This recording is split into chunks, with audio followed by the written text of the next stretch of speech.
All right, welcome into the next edition of the Vegas Squares podcast. We are sitting in studio, myself and the Tonys. Unfortunately, I'd rather have Tony Awards than these two jerks, but nevertheless, this is what I was left with. So, you really want to watch the Tony Awards? Have you ever done that before? I've never. I know I want the Tony. I want a Tony Award. I never want to watch the Tony Awards. Okay, fair enough. We might actually be more entertaining than the Tony Awards, possibly. You think so? Sure. I'm not sure. Didn't Neil Patrick Harris host the Tony Awards? That'd be kind of interesting, I guess. But I could watch Barney Stinson host the Tony Awards. Okay, that's fair. Fair enough. Fair enough. All right. Well, nevertheless, once again, welcome into the Vegas Squares podcast. We are here in the studio. I got myself, Tony Johnson, and Token Tony. All right, I'll try to be nicer. Tony and Tony, how are your days going? How's your weeks going? I know the last time you and I talked, Tony Johnson, was what were we talking about? NFL recap. Yeah, we did the full recap show.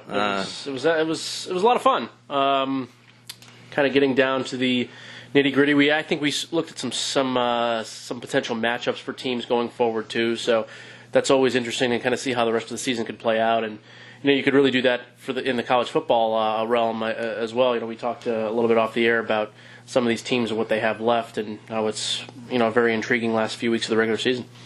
Speaking of matches, Token Tony, I understand that you just tweeted out recently that your yearly subscription renewed to Match.com. So congratulations about that. Oh, thanks. Do you have anything you'd like to say to any of the potential matches out there that may be listening? No comment.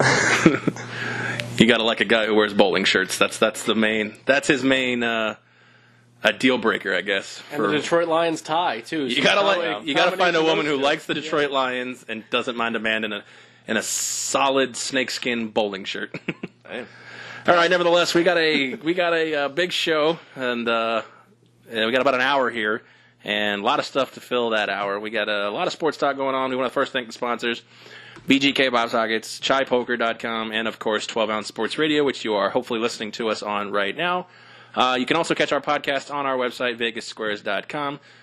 As far as 12 Ounce Sports Radio, we are on 4 times a week. We are on, I always mess this up, Mondays at 8 p.m. Eastern, Thursdays at 7 p.m. Eastern, Saturdays at 11 a.m. Eastern, and Sundays at 10 a.m. Eastern. See, I should write this down someday. I don't know why you just don't have it in front of you right there. It'd be easy. You could just read right off the page. Because I don't like easy. I like a challenge. Okay. Nevertheless, let's dive right in. We'll talk college football playoff. I will try to keep my UCF rants down to a minimum of 1. And a maximum of 2. We don't have enough time in this show. For an hour? I guess that's winning for you, then okay. We don't have enough time in this show. The top 10, no change. The only change of great merit or great note is UCF moving up 1 whole spot to number 11 in the college football playoff. Oklahoma did not move, despite only winning by 1 point in Bedlam. And I understand the argument's going to be conference game against your rival. But a team that's supposed to be making the playoff, and this is not a UCF rant, this is just a general college football rant. A team that is supposed to be making the playoff, that is supposed to be head and shoulders above the competition in their own conference, only winning by 1 doesn't feel like a great victory in my mind. Well, it's a rivalry game, so I knew that's exactly where he was going to go. But it is. But that's what it is. I mean, so what happens when UCF beats USF?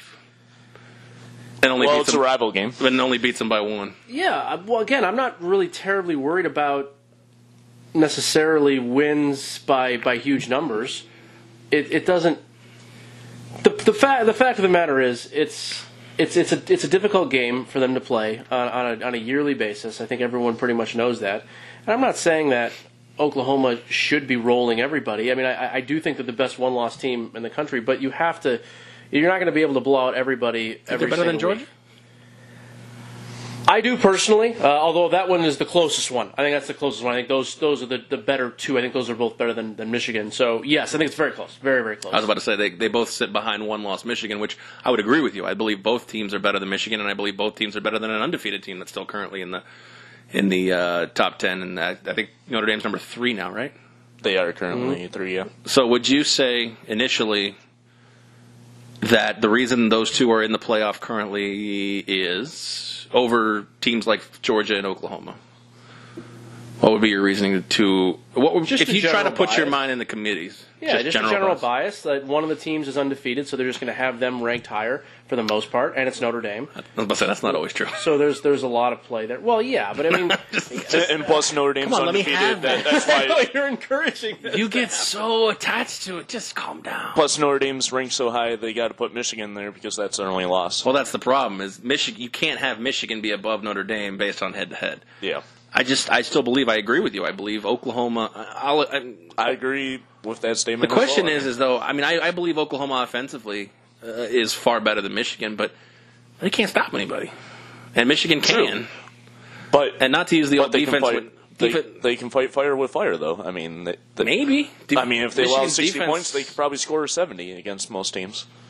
I don't think Michigan will not give up more than 40 points at any point this season. That's what we thought about Georgia against Oklahoma last year in the playoff, and that was a shootout.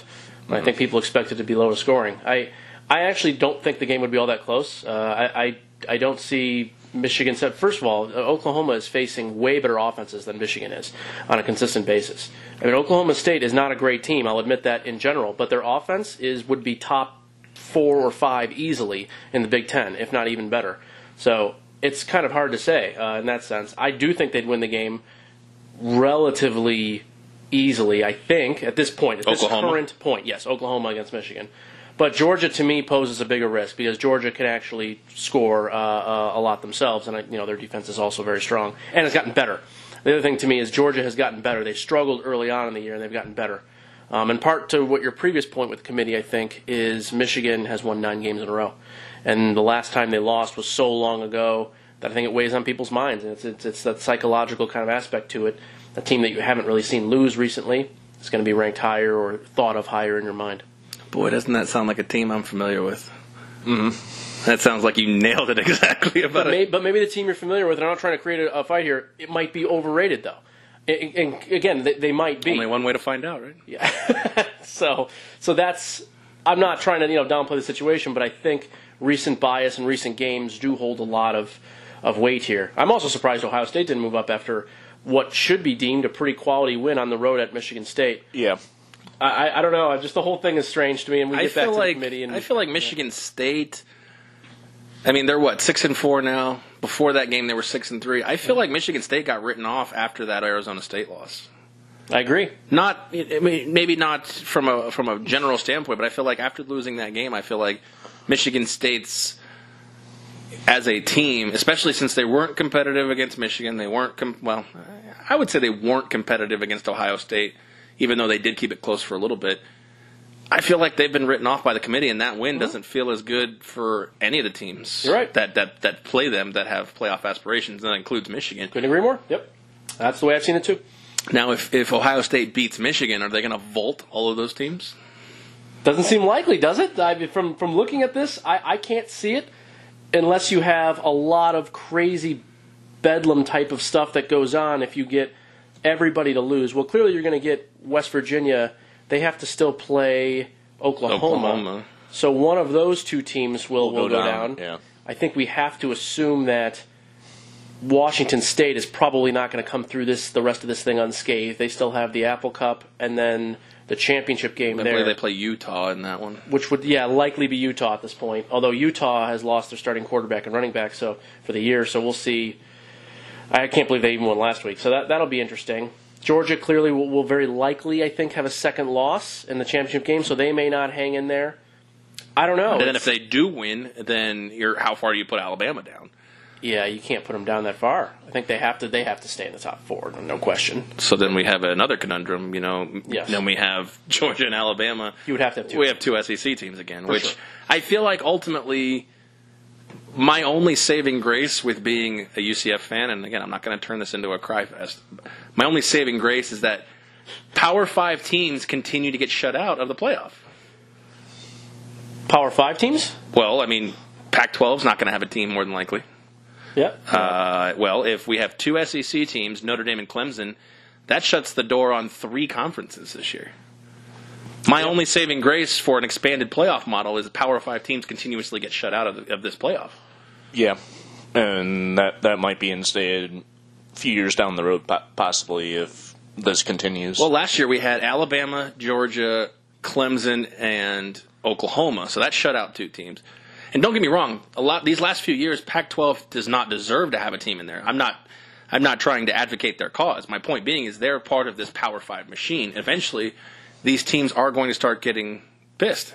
Mm-hmm. Or these conferences are going to get pissed because of the amount of money that they're sacrificing in these bowl games. I mean, I believe playoff teams and the national championship, they receive something absurd like $16 or $17 million each. It's much more. Yeah. It's much more than that now? Oh, yeah. No, it's much more than the regular bowl games. Yes. Oh, yeah, absolutely. I was going to say, I know at least at last point, because I think UCF last year when they won the Peach Bowl, I think they got like 4 or 5, which was huge for their program, obviously. And I want to say even when they beat Baylor in the Fiesta in 2013, I think they only even got half that.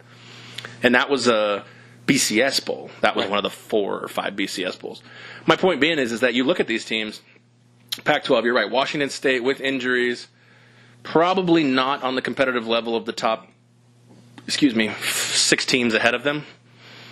But who's to stop Washington State saying, well, we deserve a seat at the table, which is what everybody's been tweeting at Herb Street from Orlando, Florida.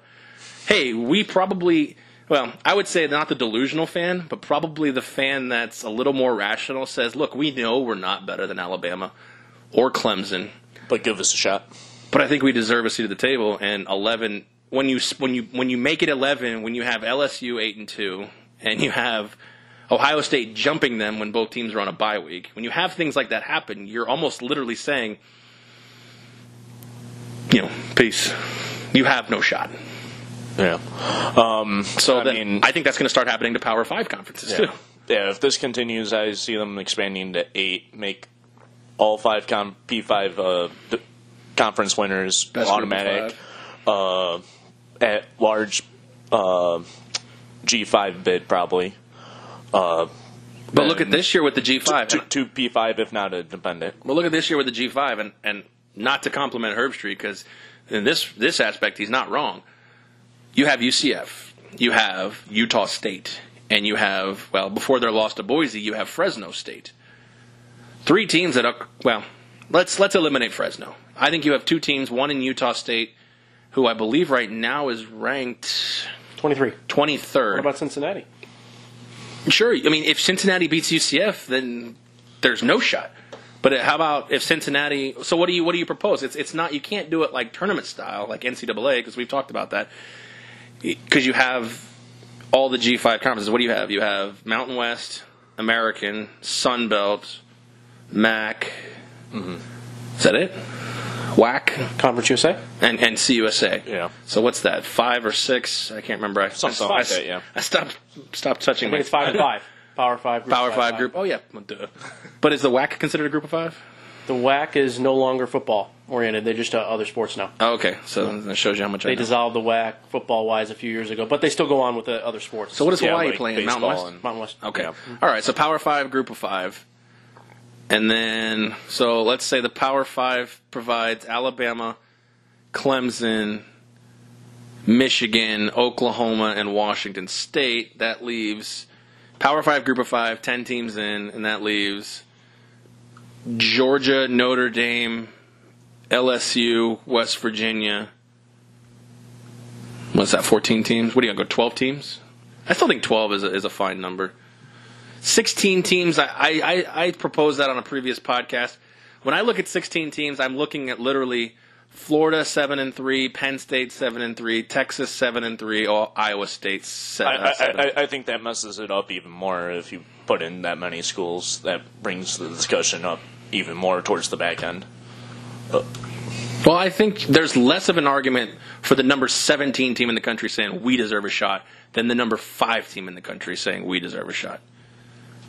It's fair, but the 16 is, I think that's a pipe dream. I do. I believe 16 might be too high. And I think it's going to ruin the regular season, and I think that's a horrible idea, just in the general sense of... I think 8's the way to go.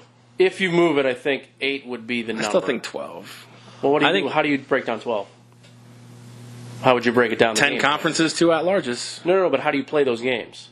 Top 4, who would be the original playoff teams, get a bye week. Same way they do in the NFL. Okay. Yeah. And Notre Dame's got to join a conference, even though they're half joining the ACC soon. That's still 4 weeks of playoffs. It's too long. Can't do it. It won't work. Tell me why. Because from December 1st to almost Christmas, we don't play any football. I know, but these teams they don't want to lose. They don't want to lose the regular season, and they're not going to lose the regular season.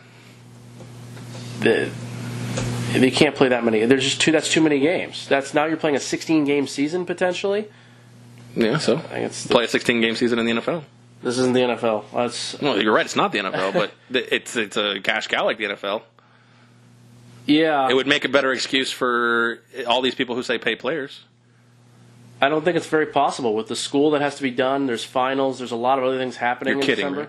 I'm actually not. I think that the universities would push back hard on this. You're a college. Are you a college graduate? Yes. Okay. What school did you go to, if you don't mind me saying? KU. Okay. Now that might not be a good example. Okay. I've gone to 2 separate schools, and I have witnessed on 2 separate accounts. It's a little bit different with UCF because I was more in the graduate. But I went to a school in Tallahassee that you don't see on these Power 5 rankings, or these college football rankings currently. And I had classes with football players. And I can tell you for a fact that they were not attending class. Sure. Yeah, no. I mean, everybody's got stories of what these guys do and don't do, and I understand that. But that still doesn't get down to the actual overall point of everything. Yes, I know in use, it's not an ideal situation. Out of a 100-man team and, 70 scholarships? Is it 70? 75? I don't know how many it is now. I would say the walk-ons obviously go to school because, well, they're paying to go to school. But of the 75 scholarships, I'd say there's probably 10 to 15% of people who actually attend classes. Attend classes or have an agenda to get an education. And I'm generalizing, I understand. But that's why you see so many degrees in communication and education and physical. I mean, that's why you see those degrees. They have no intention of going to school. And I'm not trying to take away the aspect, because the other situation is when everybody's talking about paying players, the other argument on that, and the other shoe is, well, they get a free education. Well, they don't. They do, but they don't take advantage of that. Yeah. Some do, but not. Yeah, not a communications degree can work well if you're a professional athlete and you're working in the media afterwards. It's not a complete zero. But also, if you work in the media, or if you're a professional athlete, you're going to get hired by most media outlets for your experience. True, but that's a really, really competitive spot now. It's not like it used to be where you could just kind of roll in and be easy. Those are very, very, very competitive spots. I would utilize Jason Witten as if anyone can do it. If he can do it, anyone can do it. Yeah. You ever watch Monday Night Football? He's bad. He's very subpar. It is his first year, so I'm trying to give him a little probably bit of be pass, his last year. He's not very good. That's true. Well, it's there's talks of Harbaugh from the Ravens gets fired. He might join the journalism of football. Whatever he wants to do. I mean, if he doesn't want to coach anymore, he sure he probably doesn't have to coach. I would say he wants. Yeah. I would say he may take a year off, but if there's something dangling in front of him that he can't pass up, because we talked about him on, was that Monday? Yep. Oh, okay. It was an interesting discussion actually, because I'm of the ilk that I think this is a mutual thing that will be at the end with Baltimore. I think you persuaded me. Yeah, I'm just, but I don't know what he wants to do. I'm not sure. I agree. It should be mutual. Well, I can tell you where he won't be next year, and that's in Baltimore. Yes, there you go. Exactly. The thing is okay. Does he want to coach again? What positions come up? I mean, that's totally up to him. If you believe Jason Garrett's going to be fired, that position comes up. If you believe Mike McCarthy's going to be fired, that position comes up. Does John Harbaugh go to Green Bay because he's pretty much a guy that says could make some sense. Rodgers, do what you want. That's right. Yeah. They always say he's a player's coach. Out of those two that you mentioned, I think McCarthy is more reliable than Garrett. See, I think the only reason is I actually, maybe I could be wrong. I don't know. I'm not in the mind of the GM or the front office of the Green Bay Packers. I believe that... Well, I think it's more up to the public because they own stock in it. That's not how that works. No matter how much you try to... I understand what you're saying. They're a public company because everybody owns a share of them, but they're actually run by a front office and a board of directors. It'd be like me as a Facebook stockholder and making decisions for Facebook. Yeah. Exactly. Not a good idea. I own one share. My vote matters. Ty Montgomery's gotta go. My point being is they're so handcuffed by Aaron Rodgers, and I get it. He's one of the best players in the world, but he treats his life or his career far different than a guy like Tom Brady. So not to get off in the NFL too much, because we'll talk about that a little later. I think he's a lot more douchier, for lack of a better word. I think instead of being a comrade or a teammate or a person who can work with the front office and his coach, I feel like he works against his front office and his coach. But he's so good. How do you pine to your fans not re-signing Aaron Rodgers? That's a very arguable statement you just made there, because I think a lot of people would assume it might be the other way around, with all of the trainer issues that Brady's had and the front office problems. I don't know. I have no opinion on this. I think Brady hired a trainer that I believe would be best for him and a few of his teammates, and I think that trainer overstepped his bounds. That reflects poorly on Brady, yes, but have you heard from that trainer this year? No, I know nothing about it. I just know that it was an issue with the team and the organization. Right. Remember when Belichick was going to take the head coach of the Giants job, and the world was falling apart, and all of a sudden they're 7-3. But I wouldn't call Brady a clean guy in this sense at all, especially when his significant other pipes up on social media often. I think it's not a good look, but that's my own opinion. Well, I don't think that Tom Brady's the one telling his significant other to pipe up on social media. I think she just figures she doesn't have a filter and she can say whatever she wants without consequence. And she's right halfway, because that consequence will fall on her husband, not on her. Yeah, that's what I'm saying. It reflects on him. It's not his decision, I get it, but it does reflect on him, whether he likes it or not. Okay. Well, we could have that argument, like you said. I find that, we've had the argument about Aaron Rodgers. If he has such a problem with offensive play calling, he's talented enough to pretty much call his own plays like Manning and Brady.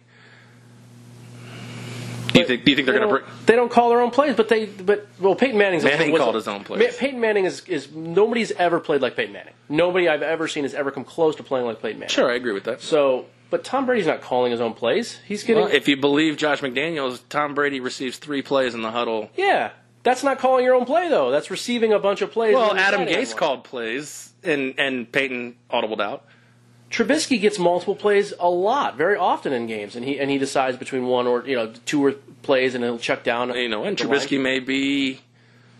I'm just saying with more development, Trubisky may become a great quarterback, and he might be. But I'm just saying that I think he's definitely capable. You think Nathan Peterman got multiple plays? No, I don't. I think the line definitely ends way before Nathan Peterman. I would hope. Certainly. You think Jamarcus Russell and his blank tapes got multiple plays into the huddle? I do not. They're blitzing. I do not. I'm not even sure Jameis Winston could understand more than one play in the huddle. So yes. That's fair. I said Jamarcus Russell, but Jameis Winston probably falls into that category too. That's why I brought him up. Figured he would work really well. All right. Nevertheless, I know we fell off the college football talk into the mess of that pro football talk, but you're right. We're going to have some obvious shakeups. The problem is well, I don't know. I just find a problem with, again, LSU. Is LSU going to get in the playoff? No. Okay. Why are they 7th? Do you think want to rank the top 4 then? Well, only because that's all we get now. No, I don't want to rank the top 4. But what I'm saying is if you believe LSU is the 7th best team in the nation, it doesn't do anything. They have no chance of making the playoff. Well, I mean, I can't say no chance, but I believe it was, what did we say last time? It was like 0.01 after losing to Alabama. Yeah, which would have to be. I think everybody that's not in the top 4 is pretty much 0.01, except maybe up until the 6th team. Well, Oklahoma, I'd say, has got a good shot. I would say Oklahoma's got the best shot between the 5 and the 6 squad to get in. But then, so Ohio State walks in. Where's that game, in Columbus? Yes. Okay, so Ohio State beats Michigan by 4 touchdowns in Columbus. Oof. Why? So Ohio State still doesn't. Now you have Ohio State and Michigan both out of the playoff when you believe Michigan was a top 4 contender and they just got whitewashed by Ohio State. But like you said, that 29-point loss on the road, you can't unsee that. Yeah, might be just that bad of a loss. That would be enough, I think. Yeah, if that's that much of a beating, I'm with you, Token. I think that might almost be enough. Plus, they have the Big Ten unless if game. Notre Dame goes down somehow. So what if Notre Dame loses to Syracuse? Well, they have Syracuse, and then they have USC at USC. Okay, so what if one of those two teams beat them?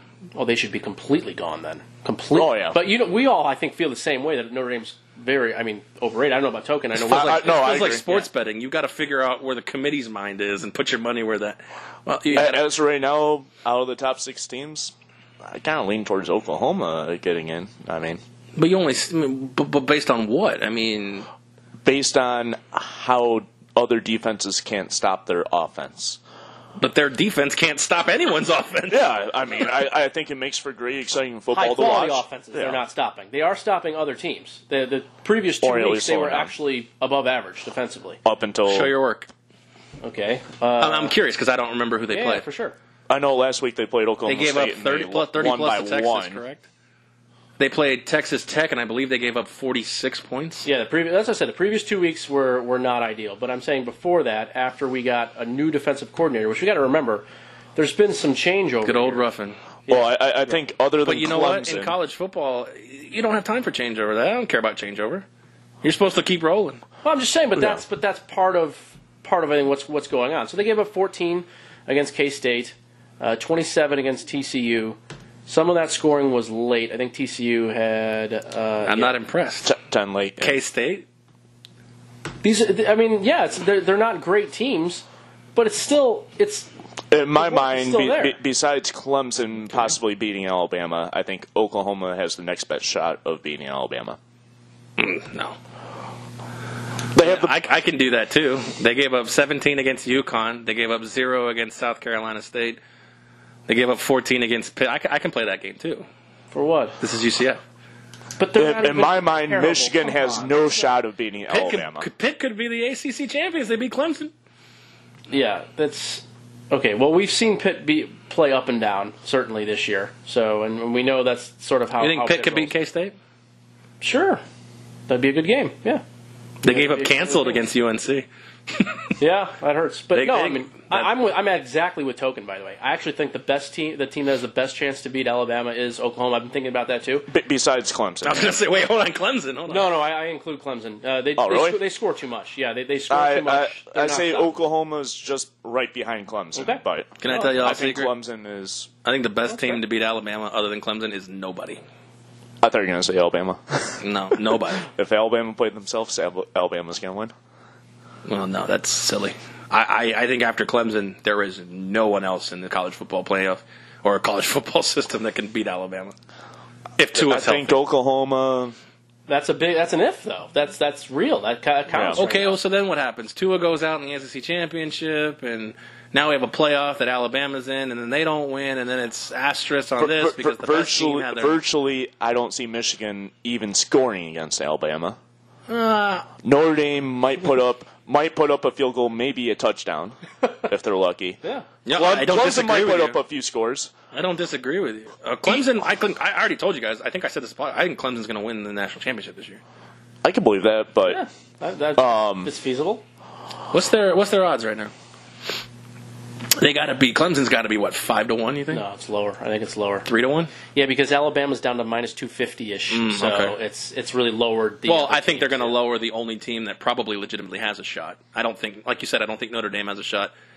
No, Notre Dame wouldn't be able to. The only reason I believe Georgia Alabama has a shot, a outside shot, is because of familiarity, and they had this Alabama team on the ropes last year. They should be the national champions. Currently, shoulda, woulda, coulda. Currently, Alabama's minus 260. This is off of William Hill as well. Clemson's 3-1. Michigan's 8-1. I don't see how Michigan's even 8-1. I think a value bet might be Georgia. What's Georgia? 10-1. Same with Notre Dame. I think it's a value. If they get in, Ohio State's 18-1. Oklahoma's 25-1. And then the rest are 75 plus. If if Georgia beats Alabama, I think the value's on Oklahoma. I think the value's on Georgia. But they have to beat Alabama. If they beat Alabama in the SEC, Well, they're that's a huge. That's the biggest if there is. well. If Oklahoma wins the Big 12, there's no guarantee they're getting in the damn playoff. If Georgia wins the SEC, they are in the playoff. That's true. That's true. What's Oklahoma? It was 25-1. Oh well, of course I would take a shot at that. Absolutely. Yeah, But I think Notre Dame's a sucker I actually bet. think Michigan's I will a bet sucker this bet. after I win my Isner bet today. So Johnny Isner. Yeah, I saw you Nice. posted that on Twitter. yeah. Don't forget to follow Twitter or Token on Twitter at that was my first tweet TokenTony89. in about a week or so. But no, A good time. that for brings him. up a good point. I think Georgia and Oklahoma at their respective It's plus values. 175. I saw the match. I didn't actually look at the line though. Who cares about tennis? Sorry. Okay, we got excited. I fucking care about tennis. Yeah, I actually love it too. So. Well, good. You guys can do a snippet on your own and circle jerk each other for a tennis snippet. Who do you think would win a tennis match, me or Tony? I'll take the under of fucks to give. Yeah, at I point and a don't- half. I've hardly played, so I'm going to give it to you. Just Okay, if fair you enough. Played, then you're going to. Who would win in you two playing golf? I think that's a better. Could be competitive. I don't know. I will say this. I don't know I've your never golf seen game, but- Tony play golf, but he's worked at golf courses and he's pretty familiar with the game. And I will say this with Token. I'm a wild card. If he's on, he's a fucking beast. But when he's off, yeah, you win. Yeah, And you never know what. Or, You never know what no day. handicap? No. Okay. I was like a 6 recently, Yeah, So- you're probably gonna destroy me then. but I have I don't not know when played a you're lot. when you're on, you're pretty. My best score ever is 84. So. You told me you shot in the 70s at Paiute. Oh. Ah, now he's a liar. Now, okay, When never did I mind. You say win. that? Tiger versus Phil, you win. So we've settled the When golf. did I say that? I'm pretty sure you told me you shot in the 70s one time. Bowling might be Must be competitive. fucking I don't fair. know. I have no idea. You guys should play cricket or badminton. I'll bowl right-handed. Never played cricket. All right, well, now that you've turned Yeah, your that's radios off, we can talk about other things. Let's talk about a guy who's not playing football this year, and that's Le'Veon Bell. There you go. And $14.5 million. thumbs up or Without thumbs fire. down on, and look, it's his life. But from your perspective, thumbs up or thumbs down on his decision to sit out this season? My perspective is thumbs down, but I'm looking at it from a weird spot, from the financial perspective, that if his entire goal is to make money, if that's the whole process of this, which is fine, he has not done it correctly. Because you can make $14.5 million invested correctly into tens more millions in 30 to 40 years, and he has not thought about how money sort of works and grows. And compounding is apparently something he didn't learn early on. So You know why? It's because when he goes to college, he doesn't go to class. he doesn't go to class. Well, that's probably an issue. Yeah, although they don't really teach that stuff in school, but that's a whole other subject. He So teaches it in finance classes. yes, you'd have to be more specific in university studies, where it should be taught, I think, easily in high school. But anyways, totally different discussion. I do think that that's more the issue than anything else, is that throwing away $14.5 million in the prime of his career. That's where $14.5 million he has earned so far before this season, $16 million. He's literally throwing away amazing. isn't it? almost double of his net Yeah. worth, or So- what he's made. That's my take on it. I mean, everyone wants to have some guarantee, a contract going forward, but a lot of people don't live with that, unfortunately. That's just the way of the world, and things aren't really guaranteed all that often. So I think he went about it completely the wrong way. Obviously, he's going to take away some teams that might have thought it would make some sense to maybe go after him, and if he ended up being a free agent after this season. I think there'll be some teams scared away by this. Not all of them. I'm scared Not all away. of them. I feel like he damaged his reputation as a Yeah. player and a person. That's what I'm saying, and that will matter to some I thought you meant teams. scared away by his decision, because I think his next contract's probably his last, and I think he realizes that. But the question is for me, and if this is Le'Veon Bell's decision, is it strictly about money, or is it actually a combination of a contract and a destination? Because, I mean, as much as I understand, I mean, if you obviously know I'm a Patriots fan, other than New England, there's not really a better franchise to be a part of than the Pittsburgh Steelers. That's one way to look at it. Yeah, I'm not sure. I'm not sure what his thoughts are. I there. could- I mean, with does that winning statement, does yeah. winning matter? Because if so, going to the Jets and going to Tampa, and if he signs with Indy, they become instant AFC South contenders. But going absolutely. to the Jets, I don't know if his effectiveness on a team that's not Pittsburgh is as profound as he thinks it is. I mean, you're talking about three, again, if Le'Veon Bell's trajectory of his career stays trending upwards, you're talking about three Hall of Famers in Roethlisberger, Brown, and Bell. I mean, is he think he's going to go to Tampa and okay, Tampa's probably obviously in the hunt for a quarterback, so that franchise is set. And again, this is all based on if his main goal is only money, then fine, whatever works. Mm-hmm. But if his goal is actually money, comma, I don't know what the right word is here, career. Well, let's just say career, and what's the word I'm looking for? Where how you're viewed after you retire, legacy. If those three things matter, then I think he's doing himself a disservice by this. Don't think he cares about legacy in one bit, based on the way he has acted previously, his affinity for marijuana, despite its illegality in the NFL, and that's again a controversial subject. But yeah, we don't need to go on that, but I understand. No, but it's illegal. It's illegal as it stands right now. Right. You're absolutely right. So, like, why would you want to jeopardize your career for to? So yeah, that's again, no. I get what you're saying. You're right. That's probably you're right. His legacy. He doesn't care what people think. Right. And that's okay, I guess. Mm-hmm. The other question I have is, if he's successful in doing this, let's say, when I say successful, in this offseason, he gets a deal, 5 years, $100 million, 75 guaranteed. How does this affect other NFL players in the future? Or teams, or however you want to call it? I mean, is the franchise tag effectively just going to go by the wayside? Go ahead and franchise me. I'm not playing. I'm not signing it. I'll become a free agent next year, and I'll go get my money. It'd be a big deal. Yeah, I don't know. Yeah. How do you feel talking about? I think once he signed week one, or not by like week one or week two, his mind was set. He was just going to hold out the rest of the year and not sign. Because see, I don't think so. Then why would he have lied and said he was going to return after the bye week? He said that. Just to get his name around and mentioned and all that. Just stay in the pub? Yeah.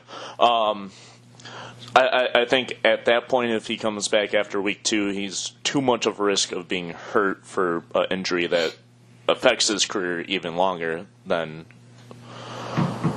Who's a better running back, Gurley or Bell? Ooh. I'd say Gurley's got more potential, but Bell, as of right now, would be the better one. Okay, agree to disagree, but the fact of the matter is how much is Gurley making, I guess is my real point. 13, 14? I want to say it's like 13.5 or something, yeah. So the best running back, arguably... He doesn't want to get paid as a running back. He wants to get paid as a running back and a wide receiver. That's what he... So 4 years, $60 million deal, which is $45 million in guarantee, so 15 a year. And he wanted 18 to 20 from the numbers that I remember. And Bell Brown, and his agent. Brown was what, 17 or 18, I think, and then Odell just got 20. Yeah. The question is I understand what he wants to be paid as, because you're right, he was both. I think he caught like 80 passes last year. But if he goes, depending on what scheme he goes to, is he going to be utilized the same way as he was in Pittsburgh? Maybe, maybe not. I mean, it just depends what team, what organization, what their goal is. I mean, as you're saying, if he goes to the Colts, I think they use the same mindset as Pittsburgh was and run away with it. Well, that's because their offensive line is vastly inferior. Yeah. You're going to get Bell killed. And that's the other thing. I mean, is a company or a franchise willing to invest $100 million or $75 million guaranteed and not be able to upgrade the offensive line that's supposed to protect him? Mm-hmm. I mean, if he was going to Dallas, great, I'd probably feel a lot more confident, or even Jacksonville. But the fact of the matter is he's going to the Jets, or he's going to Tampa. Yeah. Or he's going to... somewhere with the Raiders. No line, I mean, the Raiders have been mentioned as well. Do you think a star 1,000-yard rusher is going to survive in Oakland behind that offensive line? No, he'll get his head ripped off by the first quarter. Well, yeah, exactly. A lot of unknown here. There's a lot of unknown with this, and I don't think they're trying to play this game. They're playing the game of how can we get the most money. This is what they, as in I say they, him and his agent, believe are the right method to do so. Time will tell. I don't know. But yes, if he gets his 20 a year with a lot of it guaranteed, that will have a very large trickle-down effect in the rest of the NFL. But I think it's unlikely that happens. Extremely. All right, well, let's play a game. Let's gamble. Mm-hmm. Over under 3.5 years on the contract, and over under $16.5 million on the salary per year. It's a good line. Average annual value. I would say under on the contract, And just slightly above on the average per year. I think Pittsburgh offered him 14 and he turned it down, so that's interesting. Well, they offered him, 5 at 70, so that is, 14?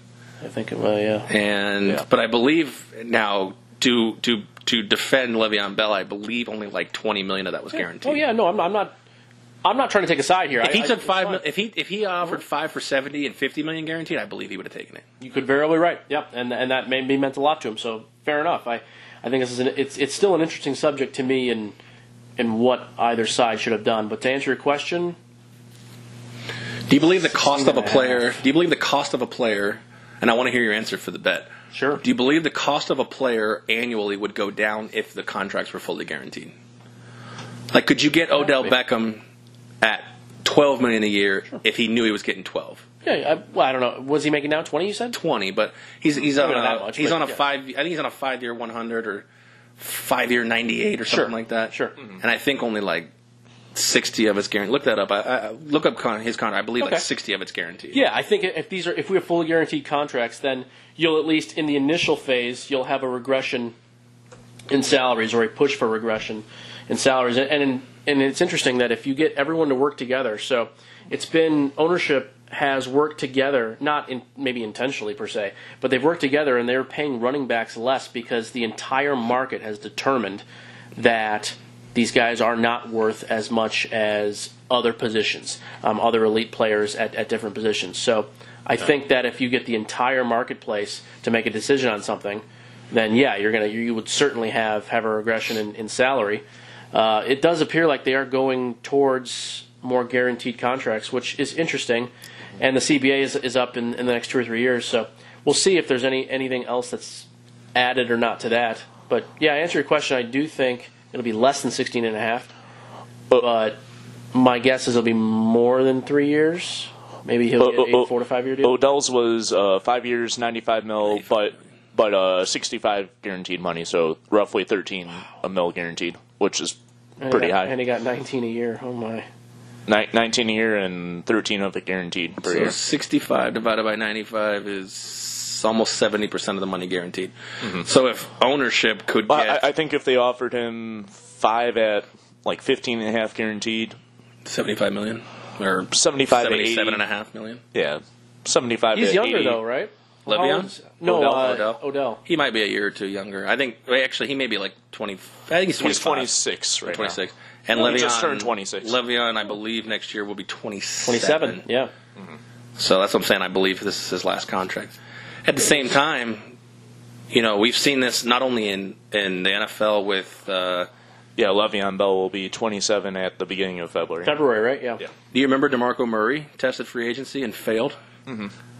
Because of a back that was used so much and what he demanded? I mean, that's a good comparison. Mm-hmm. I'm gonna make my gamble. I'm gonna say he gets over 3.5 years, but his average annual value comes out to I only set the line at 16.5 because I thought it was exactly what it was going to be. So I'll say he gets under $16.5 million. That's right, Matt. He should, but yeah. Well, I mean, look at guaranteed or full contract. Average annual value of the full contract. I would say just above. I think he gets offered right around 16.5, 17. I think he gets 4 years, and let's say I thought it was 16.5, so he'll get 4 years, $66 million, with $45 million guaranteed.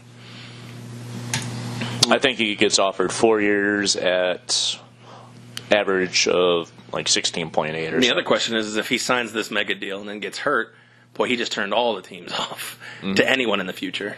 You sit out a year, you're almost effectively killing your career. Yeah. So, for the long-term play of the NFL, do you think the owners are rooting for him to fail? Yes. Oh, absolutely. 100%. Because, I mean... They don't want to see this work. They don't want even 1 or 2 players to have that big deal that he'd be getting and have it just cripple team chances of winning and producing other key players in key spots to improve the team's quality. I'm just amazed at how much guaranteed money hijacks franchises. Mm-hmm. You're going to see a lot. The thing is, only in shorter NFL. deals with decent guarantees. Well, that's why you see Cousins. I mean, Cousins is 29, and he only got a 3-year deal. Which one is the property of the Vikings, or proponent of the Vikings only really having a window before they have to pay everybody about 2 or 3 years. Yeah, it was 3 years for $84 million. And I believe that was fully guaranteed, correct? I believe so. Yeah, guaranteed, fully. Wow. Okay, so between this, I'm looking at a chart. Expected value by his probability of sitting out the season over the expected analysis or probability of a running back's career, he would need to earn $4.75 million in the next 4 years, each year, more than the expected contract, which is the $14.5 million, to make up for his losses. Make up for losing that season. That's not going to happen. And that does not include compounding, which I brought up earlier. So in 30 years, getting the 14.5 now is significant. I'm gonna just say he signs a 3-year deal worth about $49.50 million, and about 80% of it guaranteed. At the same time, there's also, according to this chart, there's a 50% chance that his sitting out the season has no impact, and his expected value and earnings will approach $67 million total, minus the $14.5 million, which would be 53, which would obviously vastly outperform and be beneficial to sitting out. There's some crazy management teams and some legit ones out there, so we'll see. But you're right. I mean, I also this. believe there's an exact reason why his suitors or landing spots are Raiders, Jets, and Colts. Teams with the most cap space. Well, of course, but you can create cap space. Yeah. My point being is there are also teams that are, what's the right word? In need of faulty franchises. Yeah, faulty franchises. I mean, boy, can you imagine Le'Veon Bell coming to Vegas? That's the face of the franchise in Vegas. Though. Oh, absolutely. I mean, we already know Gruden is clearing out this. Yeah, I mean, do you think Raiders cars with the team when they move to Vegas? No, we already talked about that. I don't think he will be. I don't think so either. But at the same time, what do they bring in? Because John Gruden loves the veterans. But at the same time, in the next 2 years, his options are pretty much Tua, Herbert, or Will Grier. It's hard to make predictions from right now in college. I think Grier's probably a good candidate for the NFL. Tua's got a long way to go to. I agree, but I believe he's got one more year before he's a junior now. Sophomore now. So junior. Sure. Do you even think he comes out? Is that hard to say? Depends on what his parents tell him to do. That seems to be his deal. Is he listens to his parents? Fair enough. Yeah. Okay. It's an old Samoan sort of situation. So I don't know. If he comes out, he'll be making Samoan money than he's making at Alabama. Nice. His brother. Do you see what I did there? Is entertaining. Unfortunately, yeah. LSU now apparently, which is sort of funny. I don't know, but he was a guarantee pretty much to go to Alabama. The check was bigger. Yeah, I'm not really sure. I'm not sure what the deal is. That could be. There could be many reasons for it. I don't know. Who was that quarterback that tweeted or Facebook posted about, man, we aren't paid to go to class? I think he played for Tennessee. I know the Cardell Jones thing, but I think there was a quarterback for Tennessee a few years ago, and he was like, we don't get paid to go to class. And then all of a sudden he goes, that's not what I meant. You know, he had to backtrack hardcore. Let's see what else is going on. Man, we had so much stuff, but now we spent 48 minutes talking about 2 things. I know a lot of good stuff. So we had something. I don't know if you wanted to talk about the golfing realm or not. That sounds like a snippet. Okay, definitely a snippet. We have Julio Jones getting to the mark of 10,000 yards. Well, 10,000 yards and 2 touchdowns. Yeah, pretty impressive career so far. I think he's been fortunate in the sense of having a consistent quarterback and the scheme changing a bit, but they have really also having a supporting cast that takes the pressure off of him too. Yeah, well, for sure. But the quarterback is clearly big. Well, yeah, head and shoulders above anything else that would matter. But I'm saying He's had Roddy White, Mohamed Sanu, Calvin Ridley, various others. Roddy White, I think, has been was the main big help for him, especially early in his career. So, right. Yeah, for sure. Yeah, don't underestimate Sanu. So. But, I mean, the fastest player to 10K is what was it, like 100 games, I think? Yeah, it's quite amazing. So, I think anybody will catch Jerry Rice. What are his records, his receiving record? I know the touchdown one's probably out of reach. I think it's very likely that those type of records will go, since I think physically these guys are in much better condition. Yeah, but he has like 250 touchdowns. Oh, touchdown-wise? Yeah. His receiving record may go. I think he only has like 19,000. That's what I thought you were talking about. Okay. Well, yeah, I was talking about both. I was talking about all of his records, really. I think his receiving record will go down eventually. But 253 touchdowns is. I don't know if that's the right number, but he has like 200 and something touchdowns. He has a total of, doing the math, 240. 240 touchdowns. Yeah.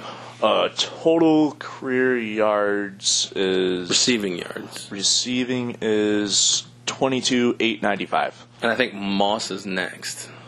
I believe so. I think Moss is next, and then T.O., or maybe T.O.'s next, and then Moss. Actually, Moss, no, I lied. Moss is not that high. I think T.O.'s next.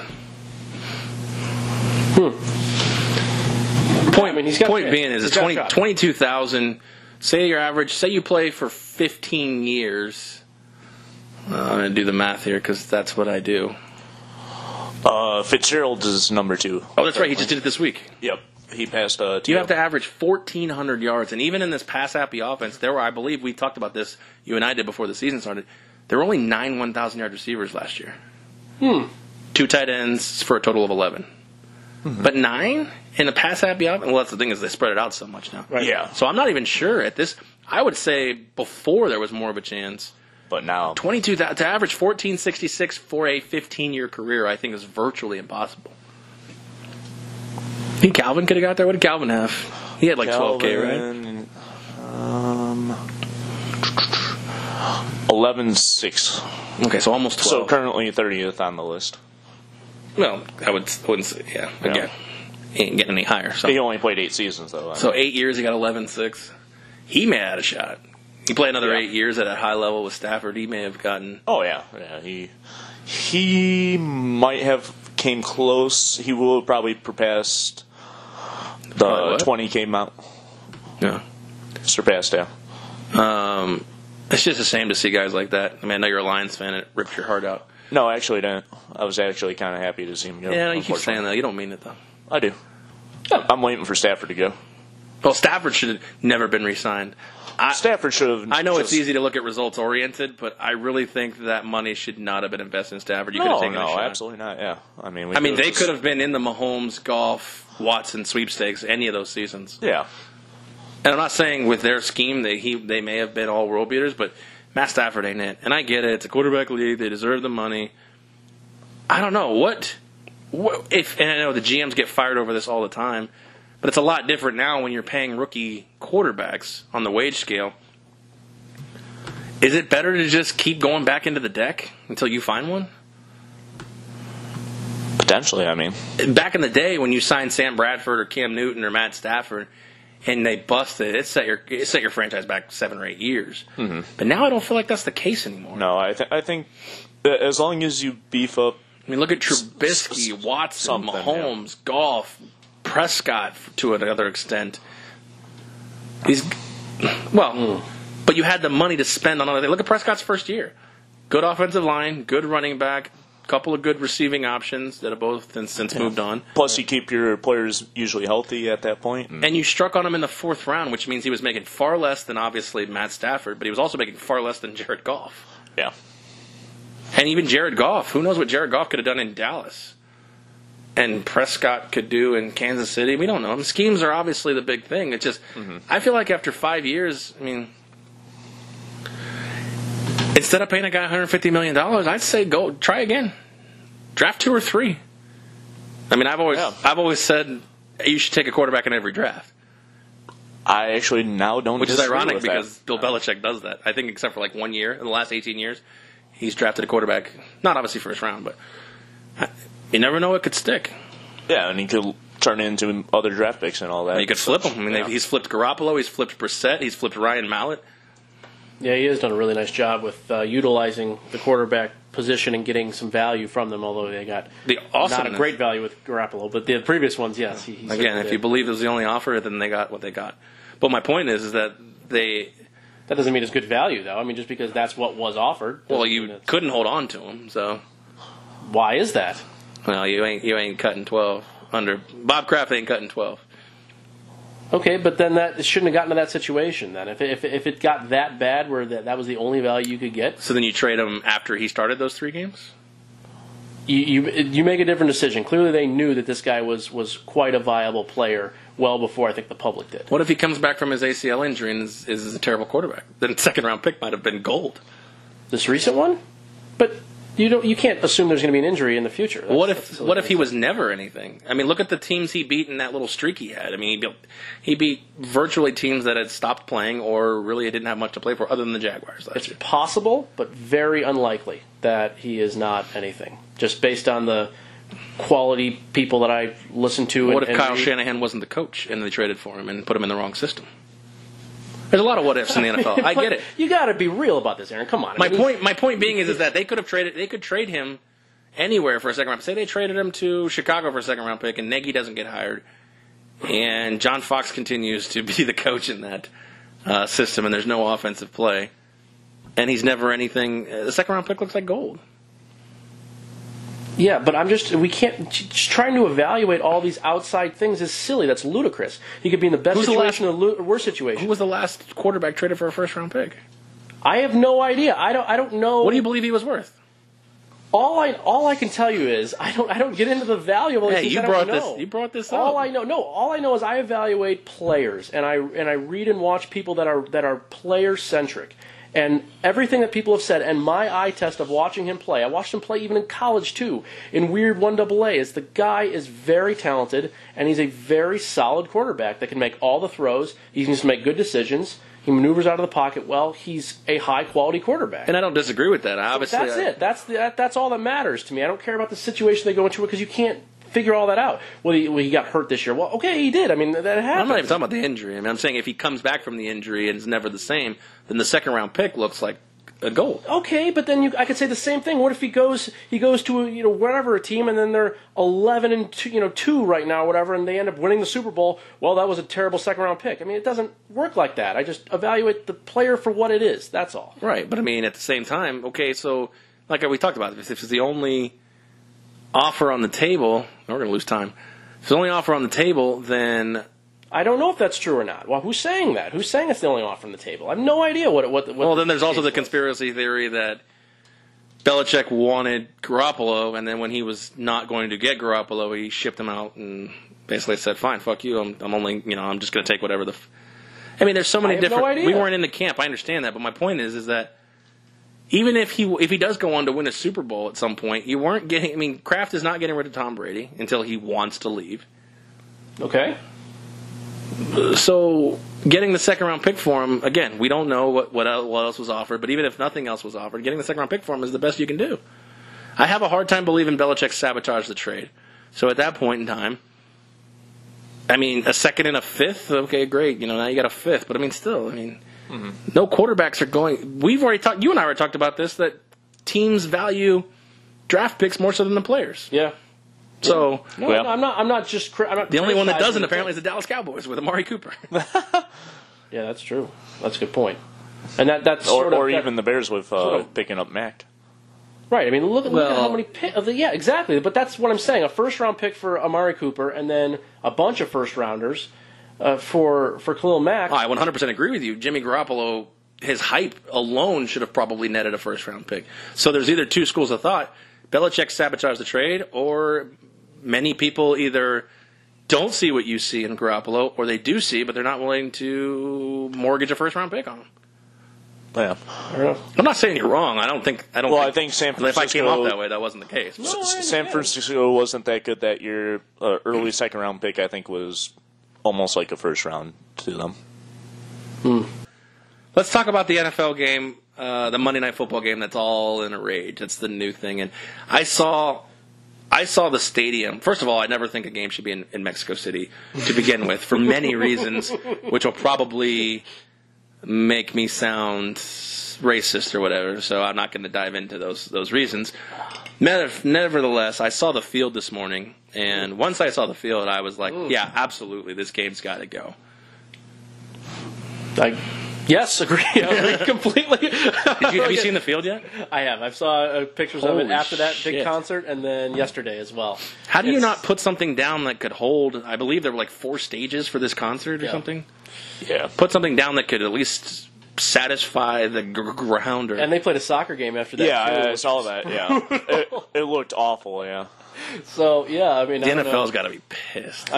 They showed a clip of a guy like going down the field with a soccer ball and almost bumping up and down. Yeah. Yeah, like the ball hit a certain mark and then went backwards. Nice. It's amazing disaster. how you can fuck that up. So you get the NFL to invest in your city and your stadium, and you treat it with such wanton disregard is amazing. Yeah. To me. Totally agree. This is a big money event too. Not saying the concert and the soccer events are big money events. I'm sure they are, but this is a huge money event in an incredibly wealthy city. Now I know that the majority of the population doesn't have a whole lot, but there's more millionaires like per square mile in Mexico City than pretty much anywhere in America. Yes. Yeah. So it's crazy. Like how much they had sold for this too. I didn't see all of the figures per se, but some of the boxes. Pretty steep, yeah. Yeah, some of the boxes were going for in the tens of thousands. So, yeah, it's. I'm with you, Aaron. I'm shocked that they let it get to this point. You'd think that you'd have to take a long look, 2 to 3 weeks out in advance, and be like, okay, we have an issue here. You know, we have to figure out exactly how we can make this. Let's move one of those lesser events. And not only that, Wherever. not only Yeah. do you have the NFL, you have a night where you're the only thing on television in America. Yeah. Well, NFL Wrestling. Yeah. I mean, Raw draws. Yeah, you're right. It does. I made a face, but you're right. It's actually fan, but it's actually creeping up to be one of the more popular sports. Yeah, Just like NASCAR was for such a long time. that's true. That's right. yeah, and NFL from now on will think twice before putting in an Ooh. event. And What a big one. I don't think they'll think twice. I think they would be willing to do this again, but this is two. but they have to have an agreement or something. And Well, correct me if I'm wrong. This More is either terms 2 and or all. 3 years in a row there's been a problem with the game in Mexico City. I believe the first year there was gang violence outside the stadium. Yep. The second year there was conditions of the air Yep. that were a problem for I know what you everyone. And then now you have this. You're right. You're right. You know what? You're right. They may not be interested in going anymore. The only reason I think they are is because Roger Goodell has this hard-on for growing the game outside of the U.S. I think so, but this is like the final page, and I'm sure with the NFL and their agreement to move a game outside of America now, we'll have stricter terms and contract conditions. I think it's important to note that not only Goodell's hard on here, but I think it's the owners hard on. And again, they get the majority of the profits, obviously, from the NFL venture. And I think that's one of the reasons why everyone was so shocked of how Goodell got another contract and is still in this job despite his disaster of handling many. His many revenue's different never spots. been higher. Right, exactly. And I think that's part of the reason is the revenue, growing the revenue while we may not necessarily all be on board for growing this game worldwide and playing these other games around the world. I personally like it a lot, but I know a lot of other people don't, and it's a controversial topic, and I enjoy the topic discussion. You mean what do you mean the playing the games abroad, like Okay. playing in London or Yeah. Mexico or China or wherever they decide. Well, London, they sell out the stadium Very like quickly. hotcakes. Yeah, Sure. it's like within hours of releasing tickets almost. Yeah, they seem to to the love public. the game there. They so. love Yeah. the game there. And to fill up Wembley is pretty impressive. It's such a big stadium, right? It's got Exactly. 70 or 80K. It Actually is. close to 100. It's actually the stadium with the most restrooms in it all across the world, actually. Known fact. Now there is It's got a like fact. 2,300 restrooms in it. If any podcast should get a fact like that, it's ours, isn't it? I mean, that's fantastic. That's the squares part of Vegas Square. I mean, yeah, Wow. it's roughly about 80K. Token Tony. There he is. Okay. Liga MX Planet Unless Games if Live Sunday. Aid unless if Live Aid goes back to Wembley again and Queen comes back around. Those were the times. Yeah. Yes, but no, I think you're right. The question about playing exactly in Mexico City or in this Estadio Azteca is certainly up for large debate going forward. But I can't see the NFL not still trying to expand internationally. And I do know that the numbers from Canada, which is why they've stopped the whole Canadian push, was that they were not nearly as high as London for your clear. They got their own region. football league. What? They love their football league. Right, it's Yeah, just they not actually as do, yeah. correct. Yeah, that's probably And they got Buffalo for how many years? Sure. So there you go. That I don't think it's going to stop the expansion per se, but maybe not in this location. I think the only I can't say the only reason. I think a big reason why they're doing this abroad thing in London, Mexico City, Toronto, and you could probably talk about other potential locations is because they're getting their doors blown in internationally by the NBA. Oh yeah, for sure. NBA has grown. Not in Europe, and I believe probably not in maybe not in Mexico, but everybody in Asia, nobody in Asia really cares. Mm-hmm. No, that's true. You were going to say something? No, I was going to say NBA internationally has grown significantly over the last 3 to 5 years. If 20 not, years. Yeah, well, especially in the last Since 3 Kobe to 5. and Yao came in the league. I mean, some markets I'm sure NFL probably won't reach, but maybe a potential like Australia or something. I mean, that might be something that they might look forward to. Yeah, the college teams have played over there a couple of times the last few years in Australia. Baseball's played over there too. It wasn't very popular. Mm-hmm. I think that's maybe. Well, I know like they like rugby and cricket, so I mean, maybe the reason Asia and Australia just doesn't get into it is because they're so far ahead time-wise. And I know that sounds silly, but I mean, at the same time, when a game comes on here at 10 a.m., I believe it's like 3 in the morning over there. Right. Tough to watch. Because I believe I've done the study one time. When I get out of work at 8 a.m., I believe it's 1 in the morning in Sydney, Australia. So at 10 a.m., it's 3 in the morning. Are you getting up on Monday at 3 a.m. to watch a football game when you got to probably go to work? If you're a diehard fan of a certain team, maybe, but as you said, yeah, there's work few and far between. Family, yeah. I'm a diehard fan of Monday through Friday working my job and not being tired. Well, I know there's a guy from London that follows the Browns pretty big, and he's trying to go to almost every game this next season coming up. And it's a way to do that. It's just move to Cleveland. Yeah, but he's actually working on a documentary about it too. So. Wow, deep thought there. Yeah. If he's that big of a Browns fan and he wants to go to the games, move to Cleveland. Become a citizen. It's terribly easy here to do. But who wants to be a Cleveland Yeah, resident, though? The route you take. Depending on the route you take, it's either incredibly difficult or incredibly easy. But who really wants to live in Cleveland? Also a good point. Cleveland is not the most ideal city. There's some nice surrounding suburbs, but besides that, city-wise, not the most ideal. Would you rather live in Cleveland or Detroit? Cleveland. Detroit's getting a lot better, though. It's getting better. Like yes and no. Okay. Downtown areas, some spots, yes. Some spots have improved. But suburbs are going downhill. Got it. Okay. You know way more than I do. Suburbs are going downhill. That's a kind of an oxymoron. It is. Wow. Okay. Well, I don't want to get into any political things, but I again, way more about it than I do. I've only been there twice. The most recent time was since this revitalization of the city, and I thought the downtown I was area is with definitely some of the looking. spots Yeah, better. my last trip there, spent a lot of time downtown with some buddies, and the downtown area looks pretty good. Improving a lot, but the surrounding suburbs, interesting. I didn't even think about that. Okay, there you go. Speaking of stadiums, dude, I on my way to my doctor's appointment, I drove by the stadium, and I hadn't. Since I don't live in that direction, I haven't really looked at it or watched. But it is so close to the highway. Mm-hmm. Oh yes. Yeah. I didn't realize. I thought it would be pushed back. I knew where obviously the development, the land was, but I mean, literally, this isn't true, but it feels like the edge of the stadium is hanging over the highway, like just visually. For real, yeah. I can actually see the cranes for their construction from my apartment porch. Yeah, you can see it when I'm at work on the strip. I go outside and you can see them through the buildings from time to time when the sun comes up. But But yeah, you talked about stadium construction, and you're right. This is another stadium in Las Vegas that's going to host a ton of events.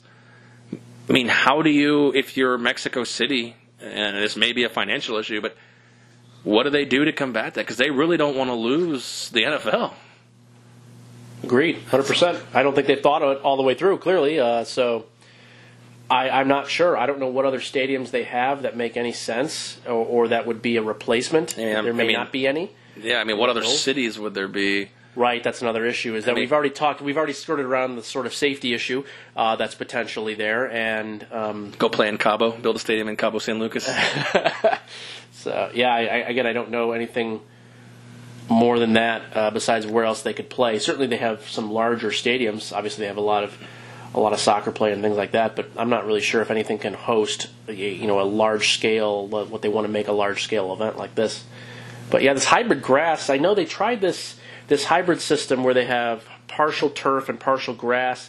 They did that in, I want to say it was somewhere in Texas actually too. I think it was one of the Texas schools, UTEP or Texas State or something like that. And they tried it for spring game and into the summer practicing, and it didn't hold up very well at all. So the ground wasn't able to repair itself.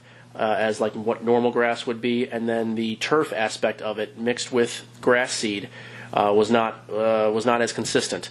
So they ended up tearing that out before the season actually started. It ended up costing the school, I don't know, upwards of some millions of dollars. They were on the trial basis of using it, so they didn't actually have to pay the full amount to get it put in. But it was the same thing they used at Estadio Azteca. It was just something I just looked at briefly here, but it's just maybe not the concoction that is going to work, and then the planning aspect, as you said, is just. Yeah, I mean, I would feel like I don't know how much obviously whoever runs the stadium or whatever the deal was between two parties. I don't know how much money exchanged hands or was agreed upon, but I gotta feel like it's more revenue than you could have. The only person I could see you not canceling a concert for would be Selena, and she ain't alive. Selena, wow! In Mexican culture, and I'm pretty sure. I just understand your schedule of events and your ability to maximize profit, but I don't want to just downplay this Liga MX, but they're not the NFL. I mean, you got to move that game, or you got to postpone that game, or something. I think culturally we probably don't understand what is a big draw and what isn't, though, too. So I think, and I'm not sure what this concert brought in. Obviously, they almost filled the stadium for it, so that's meaningful. Mm-hmm. Liga's a thing. I don't know what the ticket sales are, what the draw is. I have no idea, but yeah, it's there should have been certainly much more of a thought made for one single NFL game that you're going to host per year, that you should make sure it's ready to go for that. I agree. The stadium we've been talking about. How big is the Azteca Studio? What is it? Estadio Azteca. Estadio Azteca. I'm curious how big it is because, 65 plus? 87 official capacity. And the altitude, if anybody's wondering, is 7,200 feet. Well, yeah, that was the big thing last year, was the altitude and the condition. Oxygen, yeah. Well, who was it? The Rams were holding practice in Denver, Colorado. Yeah. Smart move. It was a good move. Yeah, they're not leaving. They said even though the game's in LA, they're staying in because they have everything set up and ready in Denver. They're staying in Denver till Friday or Saturday. I thought that was kind of weird, but I don't know. They're staying there for a bit. Yes, I guess if you have a plan and a schedule, quick change doesn't keep always. The schedule. Yep. So they've decided to keep the schedule. They're staying in Denver for a while. I think almost until Saturday, maybe. I think they're going to do a Friday practice and then leave maybe late Friday. So yeah, well, it's kind of strange, but. Trying to find out what the concert was. Oh yeah, 87,000. Wow, that is huge. We only have college stadiums that can seat numbers like that. I don't even think there's any pro stadiums. I guess I think Jerry World might be able to. Is AT&T can that? I knew that was the only one that could get close to that number. I'm not sure. Interesting stuff. Yeah. Man, I'm looking at this field. Holy shit, is it fucked up? 82,500 is the biggest, and that's the AT&T Stadium. But I think it has capacity for close to 100, right? Really? I did not know that. Yeah. Peak capacity over 100K. Listed seating capacity at 82.5. Okay. So, yeah, that would be the pro stadium that can get there. But other than that, it's just college stadiums, and those are very bare bones. The majority of those that seat 100K. Oh, actually, that's MetLife that has the 82.5. Oh. AT&T has the highest listed capacity, but lower than I think the seating. Mercedes-Benz Dome is pretty close, too, but still pretty low. Wow. So all these recent new places are huge, then. They were bigger than I thought. Okay. I didn't realize that. Wow. Gotcha. Fair enough. Somebody tell me what concert it was.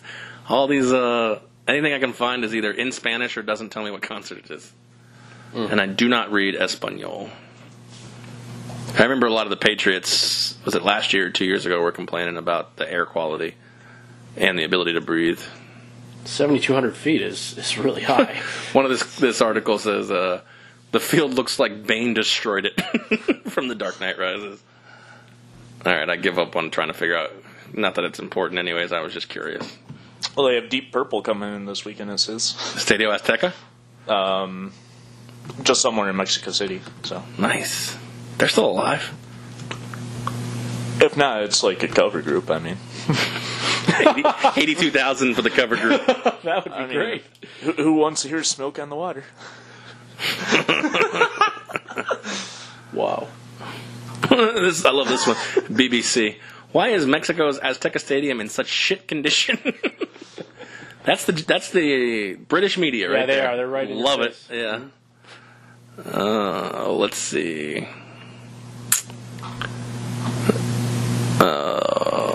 What else we got to talk about? We have golf action. We got Draymond Green. We didn't talk about the Heisman race. I don't know if we kind of skirted around a little bit. All right, fair enough. You wrote down Eli The concert was Manning. Shakira. Shakira. Concert with Shakira in late October, and also one put on by Telehit Music Channel, so it may have been like a iHeartRadio thing. Yeah, maybe these local things they're not anything for us, but that city is enormous too. So let's not forget that you don't need to draw, that many of the city people, and there's so much wealth there that I could see some big draws. But yeah, that's Fair enough. That's all we had left here, and then we've already kind of mentioned everything in the NFL realm. So All right, let's go to the NBA. There's one big thing in the NBA, for as much as I follow the NBA, which is virtually nothing. It feels like it's the beginning of the end in Golden State, even though they're probably going to win this title. Yeah, definitely a schism for sure here. I think this was already brewing a little bit coming into this season, that Draymond Green has, first of all, I think on a basketball playing basis, he is not the same player he's been the last few years. He does look a step slower, and he's Draymond? he's not the same high quality defender. And then when you add that into the fact of he's never been a good offensive player at all in any regard, then there's an issue when you're playing with guys that are first ballot Hall of Fame type players, especially offensive players, and I think there's going to be a problem, and Draymond has always been in your face and been completely opinionated, about pretty much any topic. Sometimes correctly, sometimes in a good way. I think it's good that you have players like this, and in other ways, he needs to find a way to shut up and just sort of let things go. And sometimes you just have to take it for the betterment of the team and the betterment of the league in that sense. And I just it's unfortunate. So. Kevin Durant is a guy, and I know this whole scuffle seems to have been the main lead cause, but as you said, Aaron, I think this is more of a thing that will be long lasting, and whether that means that Durant will end up getting re-signed here, maybe not.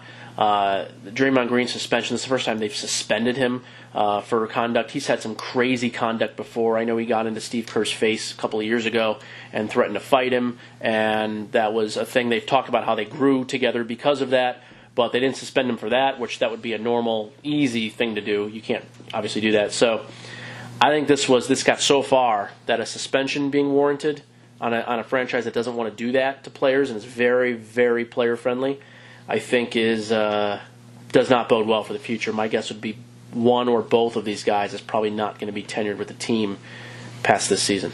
And that was my next question. What, and again, I'm just asking, what makes it feel like it's all over all of these websites or sports outlets? What is the feeling of why Durant is just like 100% gone? Why do a lot of these places feel like it? Just because he said that's why I'm out, I think, was part of the issue. He was quoted by saying there was a comment made to him, and they said that's why I'm out. That they caught on video. What did they ask him? Do you know? No, it was a comment between him and someone else. Was it Iguodala? Iguodala was it was in the heat of the moment. Is Iguodala still on the team? Yeah. Okay. And it was in the heat of the moment, discussing something, and then Durant said to him, "Well, that's why I'm out," and just walked away. I think people are reading into that it's a significant sort of futuristic thing. So to answer your question, but Durant, there's the thought that Durant wants to be the main guy in a spot. He wants to sort of build his own deal, similar a la to what what's his name did in Boston and went to Boston from Cleveland. Kyrie. Yeah, Kyrie. Similar type of deal there. And he's won his titles, and that's great. But he could go to Boston and be the guy. No, that would not be a spot that he wants to go to. That's because there's already way too many high quality group of players there. I think Danny Green would ship Kyrie for Durant. Oh well, clearly I'm just saying from Durant, what Durant wants though. I think he wants to start afresh on a team that is built around him, and he is the guy. Cleveland, San Antonio. That'd be fun. That would be fun, although he would not be a very good fit at all in San Antonio. I don't think Pop would. No, he's got a secret attitude problem. Yeah, from what I gather, Pop would not want Durant on the team. I don't think Pop would ship out a player for Durant. He just wouldn't ever want Durant on the team. Would be my guess. I don't know. I was trying to think of destinations in the NBA. Actually, I think the Cleveland one was pretty good. That actually makes a lot of sense. But he's not the guy. LeBron James is always going to be the guy there. So you're just chasing James at that point. But that's Sacramento. That's the best. That's the most potential to start off fresh with a new team, though. But I mean, when you say the guy, I mean, does Kevin Love count? Well, Kevin Love, yeah. I mean, I think he's still a complimentary player more than. That's what I'm saying. What I understand that. No, you're right. But I mean, when you're talking about going fresh, what team is there? Maybe they'll start the Sonics again. Memphis. I don't know. Memphis is a good one. Orlando would be awesome. Orlando, there you go. Most teams have a max player on the team already. So, but I mean, I don't consider Mike Conley really a guy that is a main dude there. Orlando may not have a max guy. I'm not sure. I think they just gave Aaron Gordon the max. Did they? Okay, yeah, fair enough. Yeah. Again, most teams have a max guy of some sort. So the second question is, okay, obviously Miami is not a bad spot. So I don't know. Yeah, because Dwayne's going to leave. Yeah. But the second thing I have on this is, if the Warriors have any chance, and they have to believe going forward that they have a chance at Durant, you got to ship Draymond at this point, right? I would think so. I think there's definitely going to be he's going to be on the table 100% because you don't want people to walk either. You'd like to get some value if you can. So I 100%. So you ship Draymond. They win a title this year, and then you potentially lose Durant and Thompson. No, I think that for sure Clay will stay. They'll pay Clay, and if they're not going to go, they can pay Clay. But don't you think a part of him with his dad wants to be a Laker? I have no idea. He's obviously not very. Yeah, he's obviously not very vocal about it. Yeah, he's not. Clay's a total team player, and he's a great defender too, which I think helps the cause. If you lose Draymond, you have to have a great wing defender, and Clay is that. So my guess is Clay will get he'll get a max. He'll be re-signed to a max, and then they lose Durant. It's just amazing how just because you want to keep a player, you're excusing one's demeanor, or sorry, that's not the right word, but the way someone acts over another person. And don't get me wrong, I mean, obviously we've talked about it in the NFL. If you can play, you're going to have a longer leash, and Draymond is showing that he can play less and less, and Durant's obviously still at top 2-player, 3-player in the league. Yep. That's it. I think that's exactly it, actually. What you said there. Can you read more? The question is if Durant ever makes it clear that he's just done, is there any reason to keep Draymond at this point? Because I got to feel like Draymond, Steph, and Clay still provide a competitive nature in the West like they did before. Yeah. It's crazy to me, honestly, to think that there's such a thing as too much winning. Yeah. This is exactly, we got a classic case of losing locker rooms obviously have so much muddled disarray, and apparently winning locker rooms can have disarray. It's like a band. You play long enough, and you get sick of each other. Definitely. A lot of big personalities. You don't really see Curry and Thompson, as you said, get in the middle of these frays. I think it's the personality clash too. Certainly is more apparent with these guys than some of the other ones. But we see it, as you said, all the time. I don't think. And you look at some of the great legacies of teams. I don't think Jordan and Pippen, liked each other or anything like that. But you do what you can, and you keep your personality sort of in check and your ideas in check at times for the betterment of the team. And these guys have seemingly, I guess, crossed over that threshold and that barrier, and it doesn't appear to be reconcilable.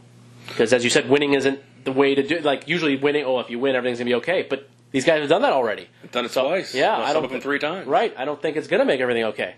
So I think this is irreparable, in my opinion. There's a couple other franchises here they're talking about. The Knicks, obviously, would be. But they got Porzingis. So if you're talking about. I mean, no matter what franchise he goes to, he's going to be built around. Sure. So that's a tough thing to say because. I know. He just said before that I think that the idea that he wants that legacy, like may not land Le'Veon Bell. I think it matters to Durant. Well, like what if he goes to Toronto and somehow convinces Kawhi to stay? I mean, they would be built around. Yeah, for sure. He's 1A and 1B with Kawhi. That would be dangerous in the East. But I'm saying like he could go to Washington right now or next season and play with John Wall and Bradley Beal. Yeah. Yeah, him too.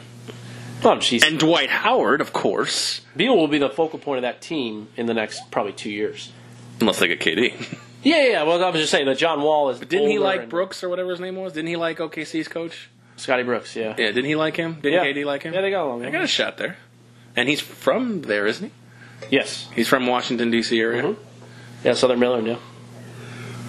I don't know. It's just amazing to me that there is now. Until today, I did not believe there was such a thing as too much winning. There it is. Oh, here we go. There you go. That's why I'm out. They read his lips in the middle of a game. I guess that's why he said it to Iguodala. Oh, here's Iguodala that you're talking about. Underrated part of KD versus Draymond. That's why I'm out. So that actually brings up an interesting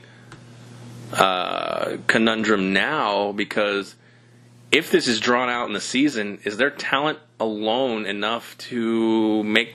Obviously, they're the favorites. But is their talent alone enough to overcome the distraction?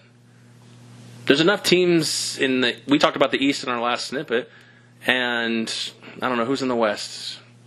Denver looks good. Houston started out poorly, but... Is Denver sustainable? Question mark, but... You talk about Houston. Houston was, if they can get their fucking act together.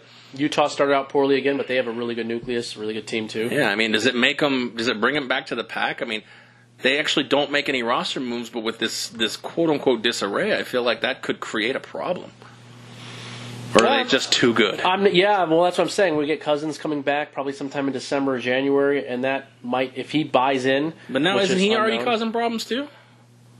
I heard Cousins was getting in the middle of this shit. Oh, yeah, well, I don't know if it was a mediator or a facilitator. That would be Cousins, yeah, but that would be him, certainly. So that's why he's sort of a question mark to me in the sense of I'm not really sure what he's going to end up bringing to the table. But, yeah, I do think they have enough talent where they will be okay. I've said as well that if they lost one of these main players due to, like, season-ending injury for whatever reason, I don't think that they would not be a favorite still to win. Who's that? Golden State. Maybe if they lost Curry, maybe they might not be an overwhelming favorite, but I do think they could lose one of these great players and still be a favorite. I think the team is that good, and there's that many quality players. So obviously, they lose Draymond, they're fine. But I think if they lost KD, they would not be overwhelmingly favored. And I think, based on again what my knowledge of the NBA is, the Lakers are getting better day by day. Yeah. Are they contenders right now? No, but it's November. It is. They're definitely And practicing. don't ever on their count out fundamentals and LeBron all that. until the trade deadline is gone, which we saw last year. They're I think they're third in scoring, if I'm looking at these stats right, but they're also like sixth in points allowed, so they give up a lot of points. Sixth worst in points allowed. Yeah, the team doesn't really make a whole lot of sense the way it's put together, and Josh Hart will need to be playing a lot more as it goes on, and I think he will. So I think he's the main guy that I think that needs to be pushed forward for the Lakers to really make the next step, because he's clearly the best guard that they have. So I don't know, but that's my own opinion. And the less they play Lonzo would probably be better. But yeah, as you said, the Lakers probably getting better, as you said, Token. And I think the Spurs are what they are. They're not going to fall apart completely. They're still a competitive team. OKC started out really poorly, and they've won their last 6 out of 8 games. They're looking better. The Clippers are still hanging around, although they have a fire sale potential as well. Still at the end of the season, if The things Clippers? don't go well, yeah. They still have contracts that are not great. So yeah, it's and I think Denver is still underrated. But yeah, it's still a really quality Western Conference. I don't think we're going to have a team like Houston that 1A, 1B type of thing that really is a very high-end elite team. So I think there's just a handful of very good teams. Very similar to what we're seeing from the East, except there's just a lot smaller handful of those teams. There's probably 4 high-quality teams there with Toronto, Milwaukee, Philly, and Boston, I think are your main high-quality 4 that have done well against the West so far. Obviously, the playoffs and everything is always very different, but I think those 4 teams are actually a lot stronger for Eastern Conference high-level teams than they have been in recent years. So it's good. It's good in that sense, but Yeah, it almost seems like the gap's kind of narrowed between the top and the middle. yes. Well, if they can coexist, there's a huge gap. But I mean, we're in November and this shit's hitting the fan already. Yep, that's a good point. So yeah, time will tell. So yeah, fair enough. Well, maybe they add Carmelo. Oh. Here we go. I touched a nerve. I'm talking about the Lakers. Who wants to do that? Could you imagine if Carmelo went to the Golden State Warriors? Can they afford? No. I guess anybody can afford him now. He's getting paid by the Nothing, pretty frickin'. much, yeah. He's getting paid nothing. Nobody wants him. Do you think he plays again? He ever plays a minute in the NBA? Yes, but I mean not. That was very painful. But not It was like ripping a Band-Aid right. off. Not Yes! good, not good minutes. Sound like a constipated yes. Anywhere. Yeah, it's a team like the Wizards that's pushing to maybe still make the playoffs in the East, and they add him, and everything is supposed to be really great, and there's all this great talk that's going forward. Oh, Carmelo's a different guy, and then it's like the same thing, and it sucks. You believe he's that big of a cancer? Yes. Yes. I mean, I don't disagree with you. Before the words out of your mouth, he started saying yes. Yeah. Ask me again. Yes. This question's come up a lot over the years, Yeah. and I'm a huge NBA fan, so sometimes I get the question a lot from others that aren't. And is Carmelo really this kind of a guy? Yeah, he is. He really just is. Unfortunately, there's some players that are like this, and he's one of them. He doesn't adjust. He's not great with others, working with others, and if he continues to shoot long, mid-range jumpers in a league where you can't do that, where the three-point shot is so vital, and he can't get off the dribble on guys, there's no place for him. Doesn't play defense. Where are you going to go? Yeah, fair assessment, I guess. It's simple, unfortunately, and kind of, I don't know, not all that well thought out, but it is the player that he is. I would believe at this point all eyes are on LeBron and the Lakers because from what I've understood and what I've heard and what I've been told, when Carmelo plays his best basketball, it's with LeBron James on the Olympic teams. Sure, I believe you, I guess. So I think if LeBron doesn't sniff around Carmelo, which he may do his due diligence, it's pretty telling at this point. Because obviously LeBron is building a team and he can get Carmelo for next to nothing. Mm-hmm. He could always get him and then just toss him off on the bench or something, or even just ship him out. Well, whatever happened with that? Like, was Carmelo ever willing to come off the bench in Houston? Did he ever come off the bench? He did come off the bench. He only started 2 games. How did it all work? I mean, I don't want to break down game by game, but he only lasted, 10? He came off the bench and shot 22-foot twos and didn't play any defense. Yeah. Can't last. Yeah. He did apologize in game at times for shooting those shots. He did that twice to the bench. He said, "I'm sorry." After he shot. It's actually pretty good. I thought it was entertaining too. That was my reaction as well. So I think he sort of like maybe knows like he shouldn't do that, but it didn't. He just maybe he needs the LeBron telling him. Yeah. No, but that was honestly that's the whole thing. Get that LeBron meme again with the hands out. What are you doing? LeBron turns into the Hulk. Yeah, if LeBron doesn't kick the tires on him, I probably would say he's done. Well, yeah, I mean LeBron's not really making personnel decisions necessarily either. Bullshit. So. Well, if he was, then he's the worst personnel guy of all time because the team makes no sense the way it's set up right now. Well, because what was available this summer? A lot higher quality than this. This year's they got rid of Julius Randle. They punted Julius Randle. Yeah, that was a tough one. That was idiotic. It made no sense. Still makes no sense. They didn't make a single offer on him? They didn't match and they didn't. What was the offer sheet from New Orleans? You know? It's like, I don't know. It's like I don't know. I mean, it's like, a viable deal. It's not I feel really like leaving that cap space open or something. Because a lot of the contracts they have, like KCP, I think he's on like a 1 year 20. He's gone. He's not part of this rebuild. Tyson Chandler's probably less than 20%. Oh yeah, he's a zero. He's going to play like 8 to 10 minutes. But no, I'm talking about part of the future. JaVale's not part of the future. Lance Stevenson. He is. They paid him a legit contract. What's JaVale's contract? Off the top of my head, and how can you get out of these contracts? Because you gotta look at them. I mean, if it's more than 2 years, okay, maybe you have a point there. But what's JaVale McGee's contract? What's Rajon Rondo's contract? Rajon's a 1 year guy. Okay, he's not part of the rebuild. Maybe JaVale, as a bench I think is 2 guard. years. He's making 12 this year. JaVale, I don't have it. I'm not worried about the money because money's theoretically irrelevant right now for the Lakers. They can give these guys. They're basically saying, "Hey, come in, we'll give you money, but you ain't part of this future thing." But that's ridiculous. But why are you not creating a future team that makes sense? Why would you rent? Because they're waiting for Ingram, Hart, and Lonzo to be things. That's part of the future. Plus, Lonzo is not he cannot be the future. I don't think there's any way that this guy rotational guard. I think so.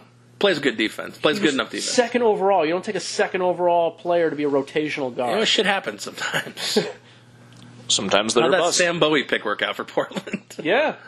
Sometimes shit just happens, and you may be the number 2 pick, but your career shows you weren't worthy of that. But you're still stuck with maybe the guy. an injury or.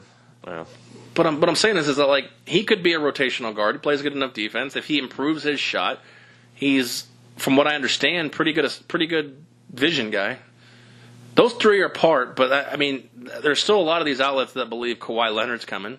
Still a lot of these outlets that used to believe Jimmy Butler was coming. Who do you go after?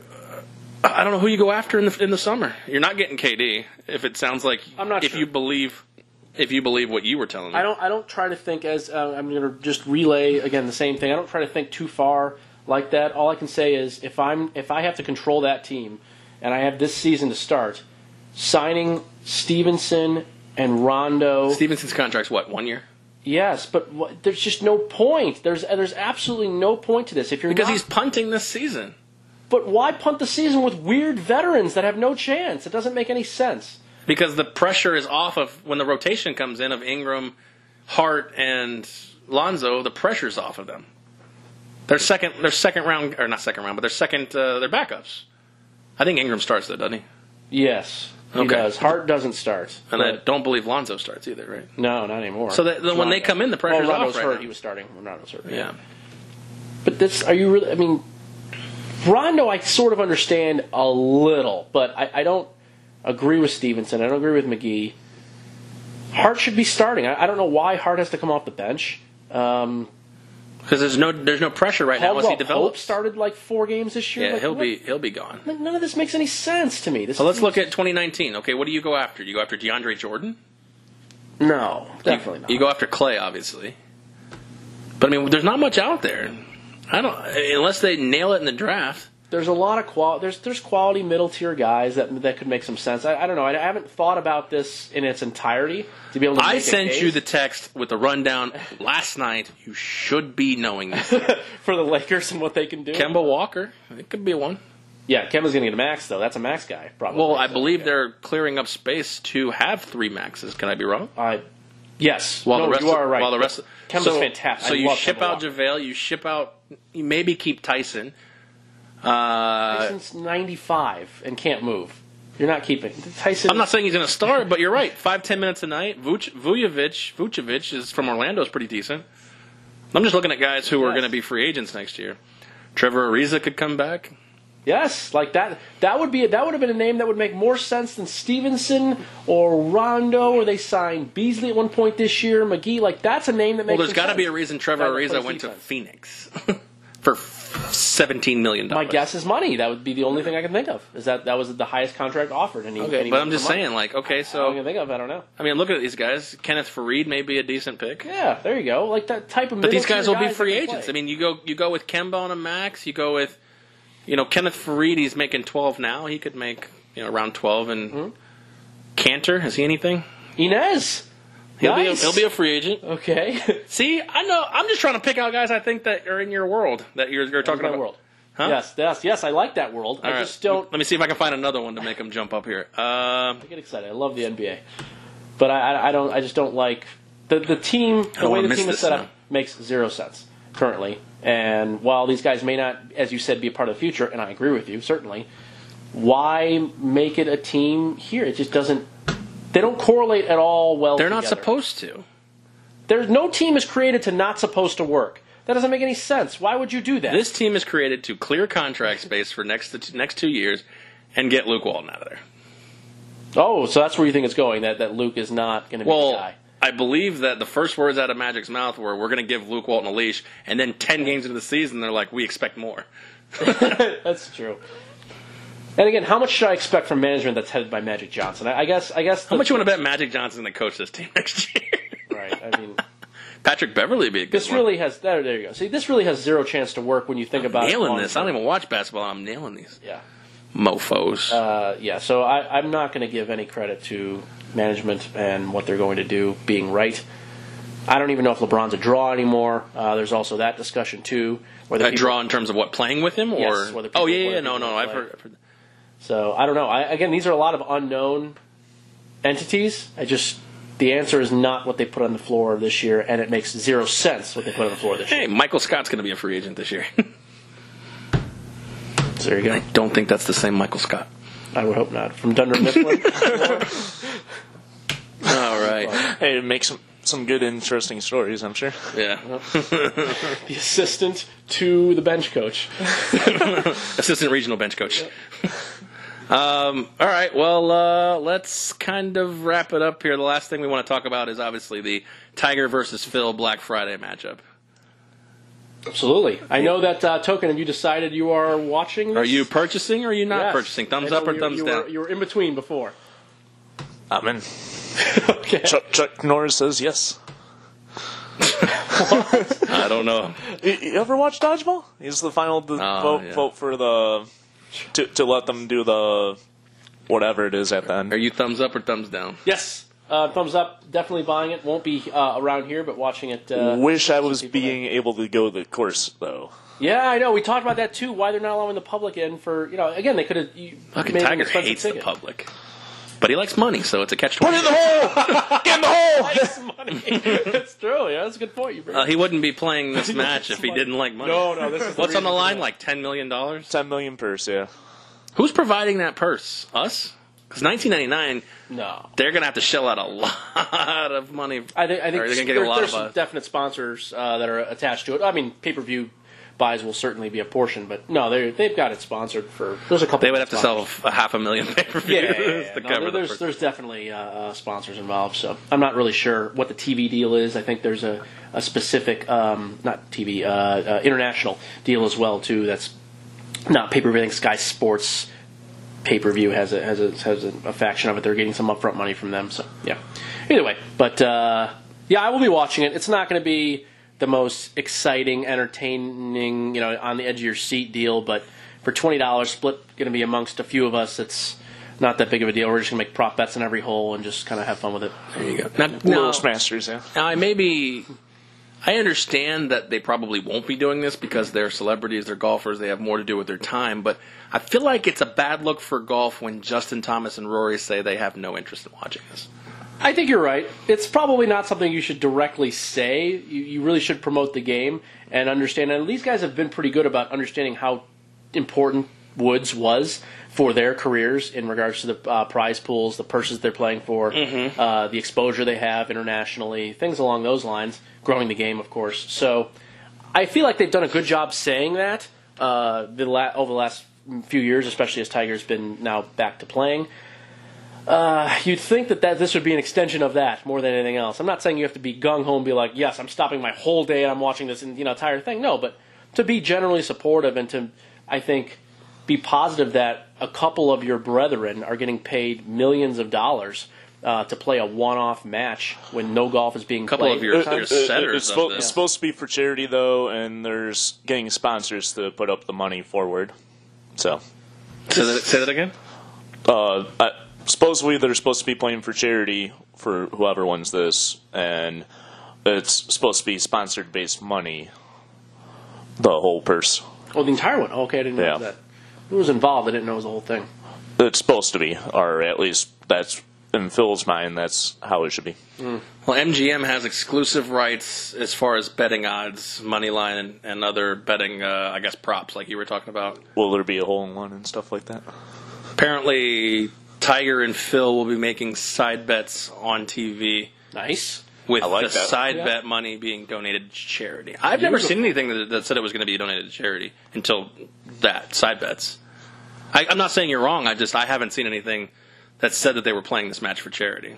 Well, I'm sure they're getting some of the pay-per-view money or something, so I'm sure that's why they're doing it. But I don't know. It strikes a nerve with me as a casual golf fan that Rory's probably third or fourth, depending on your thoughts on Spieth, and Justin Thomas is obviously a top 20 as far as recognition of golfers, and two of them are coming out and saying basically shitting on this.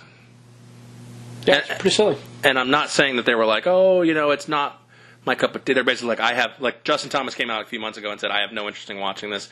And Rory basically said that this competition missed the mark, quote unquote. And I get what he's saying. He's absolutely right. I mean, this is like Pacquiao Mayweather in golf. We would have loved this in 2005. And we got some of it then. We definitely had some matches. We got that in majors, but these head-to-head matchups, I think, actually could be a trendsetter going forward. I mean, Rory versus Spieth would be interesting. Yeah. Oh, yeah, absolutely. Going forward, these guys who were saying, I won't watch it, surprising, may be part of the thing where they could be the draw. You'd think so. You'd think they'd be on the other side, if anything, that they'd be... Any excuse to get eyeballs on your sport. Right. Be like, maybe someday it will be between me and somebody else or something. Right. That's what I'm saying. I mean, how fun would it be to watch Fairway Jesus play? Not many people know about him. He would be awesome to watch because he's... I love watching. It comes on because it's obscure and it's in the room and where I work. Late night. The big boom, the long driving. Oh yeah. I actually like watching. And the one that they play at Topgolf too. They play. Oh, the skill or whatever. It's called. They shoot it at Topgolf in Las Vegas. What is it called? Now it's going to drive me nuts, but whatever. I don't care that much, but it's going to drive me nuts. Point being is that I feel like the PGA has, I mean, maybe they have, but I feel like the PGA has to reach out to these guys and say, look, dude, there's so many reasons why what you said is Top Golf Tour Championship. Okay, there you go. Top Golf Tour Championship. Nailed it. Actually happened about a week and a half ago out here. So I see this. The prize money will be won by one of the golfers, and there will be side bets, longest drives, closest to the pin, that will be donated by sponsors to each golfer's charity. So I don't know what their charities are, but basically I'm pretty sure you're talking about sponsorships and stuff. When they make side bets, I'm pretty sure that's not coming out of their pocket. Sure. Which is okay. I mean, that'd be fun. Yeah, it's a fun little wrinkle that I think a lot of the pure golf fans and people that play on a regular basis will love, because these are the bets and things that we're doing, while playing, and now to see two of the bigger names in the sport do this for obscene amounts of money, I think will be a whole lot of fun. So yeah, I mean, they're not high. The thing is they're not like Floyd and Connor and Floyd and Manny.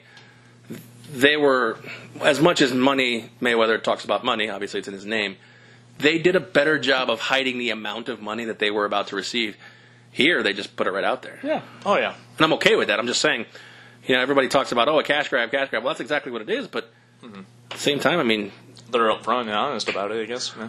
Then what's wrong with that? What's wrong with making money? Because I didn't say there was anything wrong with it. Yeah, no, I'm saying for the general public, if people look down upon this, well, these guys are just trying to make money. Well, isn't that what we do in life? It's kind of part of it, yeah. And if that's an envy and jealousy right, thing. Exactly, yeah. Like why? That's a whole political discussion. Fair enough. You're right. Probably no, but I understand on the surface level. What's wrong with that? People don't like to see people succeed financially if it's not them. Yeah, fair enough.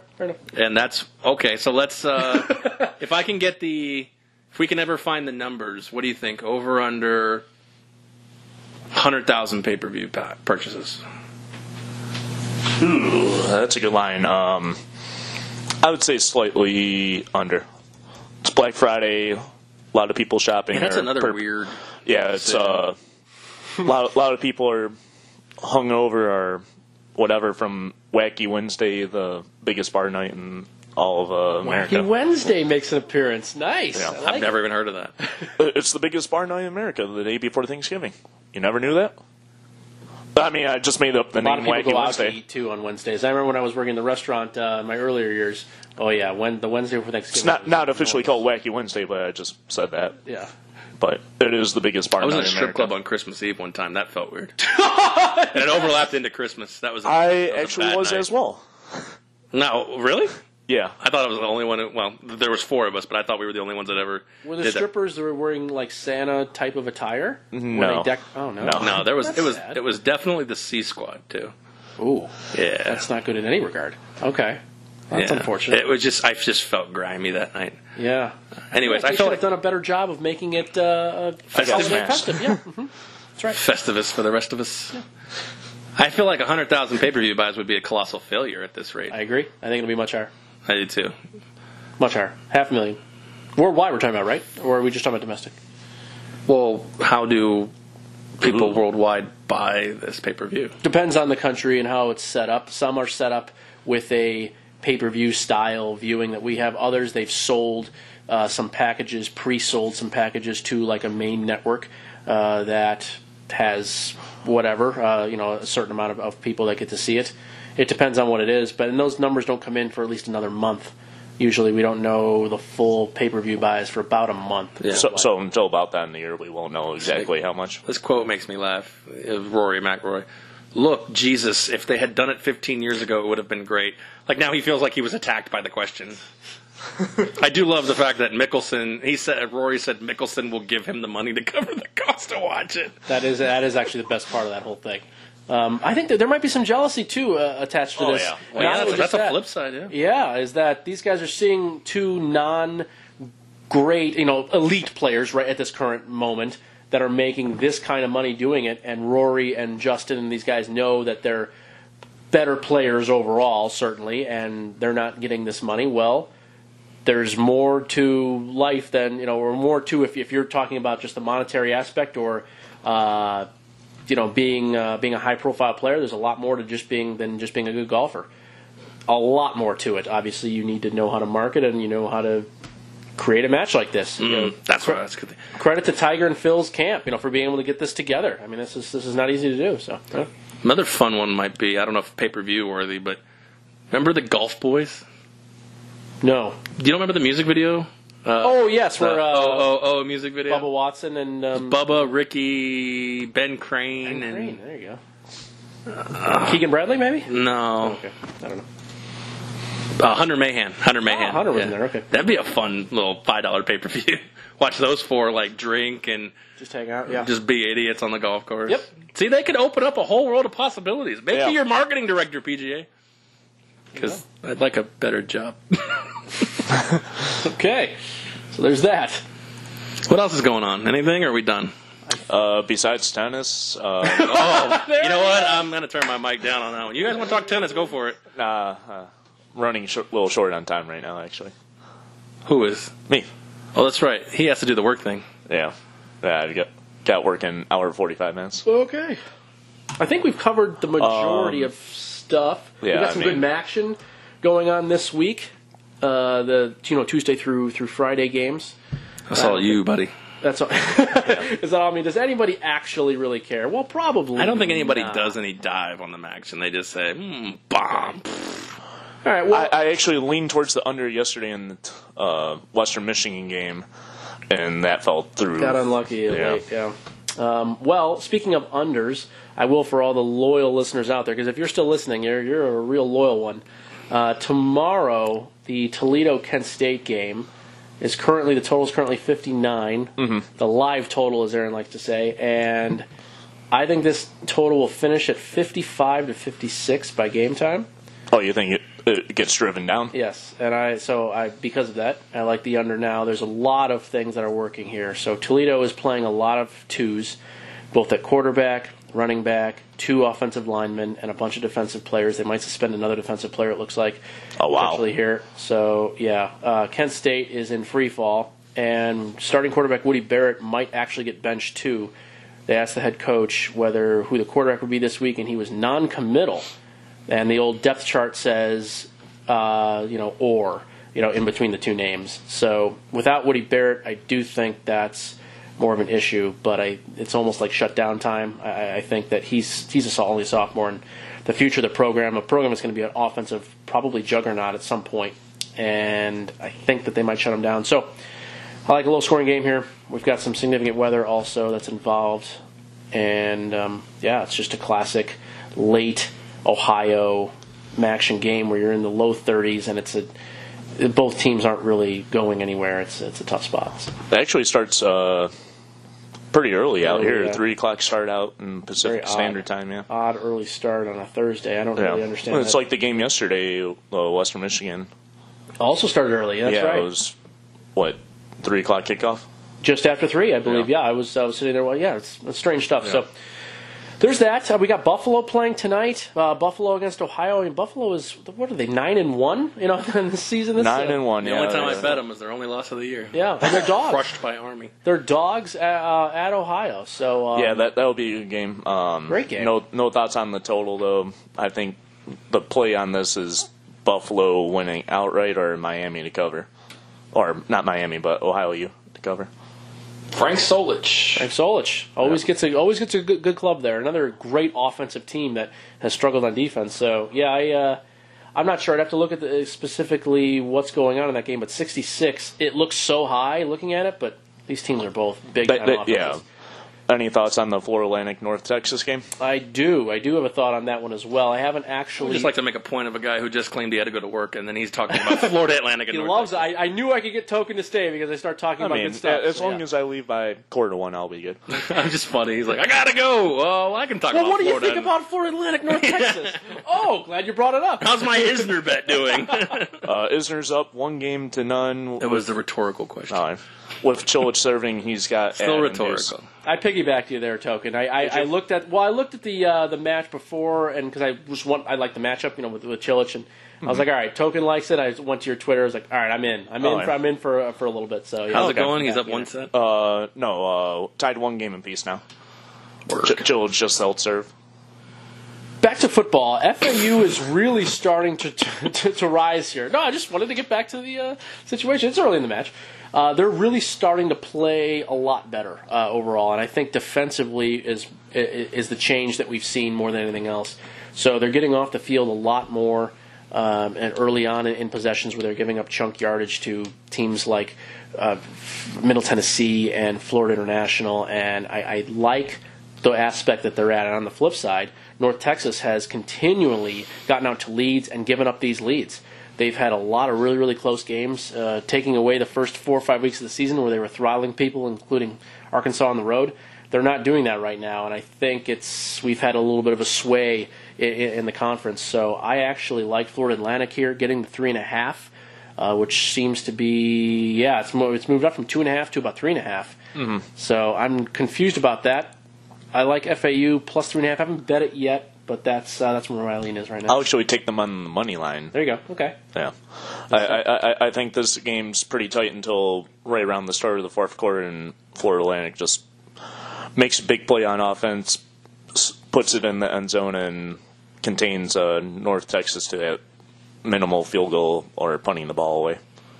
And that controls the game going forward. I like it. Do you think Tulane has any chance against Houston in the other game on Friday? I believe so. I think Houston's on a little struggle right now. Tulane needs a win to be bowl eligible.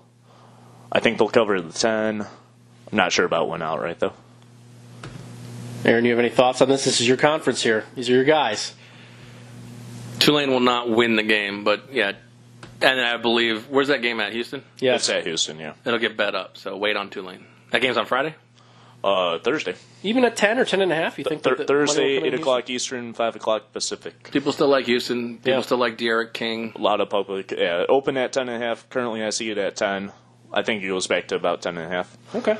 Right now, at 10, the money coming on line? Don't know.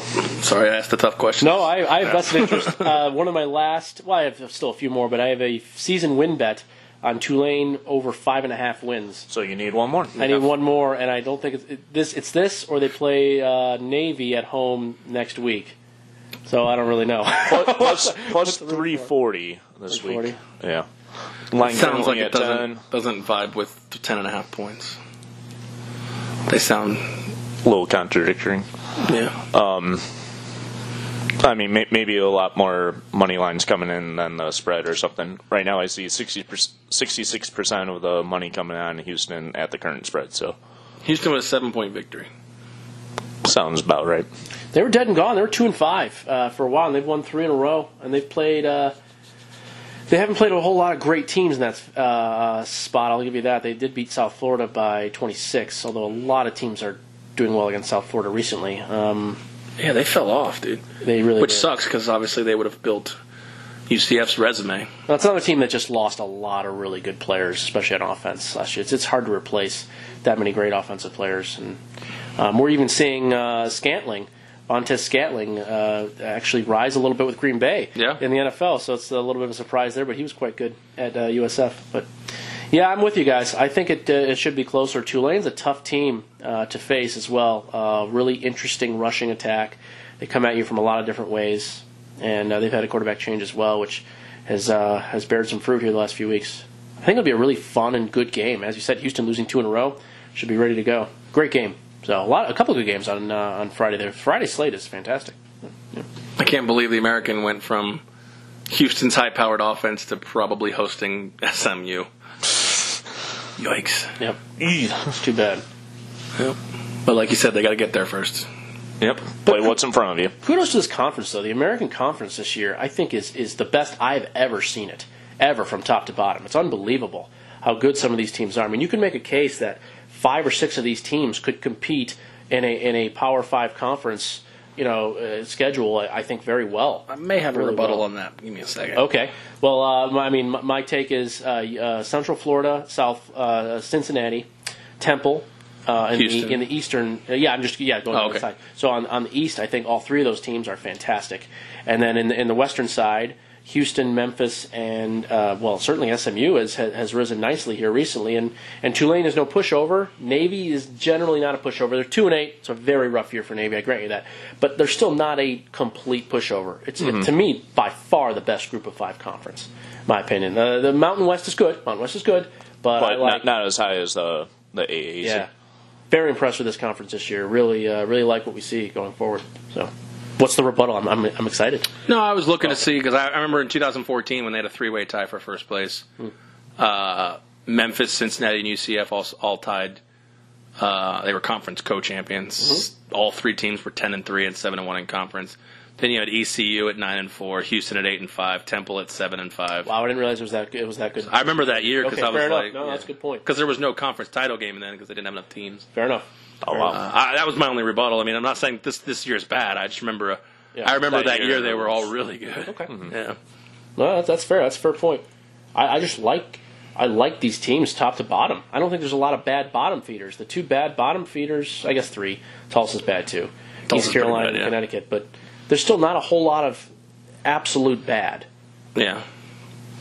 Yeah, and that was the same year, 2014, that UCF went to Penn State, or went to Ireland and played Penn State and only lost by a point. Then they played Missouri, and they actually were in it for about 3 quarters, and they just talent prevailed. And but yeah, I just remember that year. That was the year after Bortles, and everybody's like, "You guys are going to suck." They said it with that accent too, or yeah, Gator fans don't have the most classiest accents. Fair enough. Yeah. Okay. It's like some of the fans in the Waterboy. The Waterboy. You like to see homos naked? Good stuff. All right, well, let's wrap it up there before we out-talk ourselves. Holy shit, a 1-hour podcast turned to 2 hours and 5 minutes. Nice. Exciting stuff. Nothing wrong with that. Right on, right on. Well, since this part's not on 12 Ounce Sports Radio, we don't need to thank them, but we're going to thank them anyways. Thanks for the support. And this weekend we've got our college football picks on our Picks and Chatter podcast, and this weekend we will have our NFL picks as well as Picks and Chatter. And then we will also have a special appearance by the CEO of ChaiPoker.com, Ben Abrahams. Oh, nice. He's coming in? He will be here on Sunday for our NFL recap show. Do a little promo, yeah. Good. Is that that's the first, right? The first, December 1st. You guys are playing in it? Yes. I got to defend my title. You won it before? You I won the inaugural, yeah. Oh, wow, okay. How many? What time is it starting on that Saturday? I believe 7 or so. 7 or 6 or 7. Oh, it's late? Yeah. Okay. Yeah. Nice. I late regged, slammed back 4 shots and a drink. Oh, yeah. And was piss drunk by the final table. What we should do is just all meet up here, have one of us just drive, and 3 of us just get slaughtered and do a podcast afterwards. Not it. Not it on the driving. I don't mind driving. I don't care. So then you can't get slaughtered. No, I know. Then I'm in. Okay. I'm good. Yeah, let's all get slaughtered and we'll draw straws to see who drives. No. We'll decide that beforehand. And I have decided it now. Actually, I'm game of driving, or if Spike wants to drive. Spike doesn't drink. Yeah, that's true. Works out. there it is. Spike doesn't drink. Oh yeah, I forgot about that. Is there? Yeah, I mean, I'm totally down for this. That would be great. If he doesn't mind driving, or I could always drive and not drink, I don't care. Well, that makes it less fun. All right, we can probably finish this off the air, but We can't all be trashed if 2 of us aren't trashed. I could get trashed when we come back here. That's not fun. and then do a podcast. And then do a podcast. Probably drink a full bottle of rye or something. Ugh. Jeez, wow. What are you, 60? That's like Rye's not that's bad. not fun drinking. I drink scotch. I drink. Scotch is okay. Rye whiskey's a little bit weird. Like I straight drink we're some- talking about? Oh wow, okay. That is hardcore. You're right. Okay. I don't like Jack, so Jack's. Yeah. All You're right. This can be finished off. Fair enough. All right, that's it. Abrupt ending.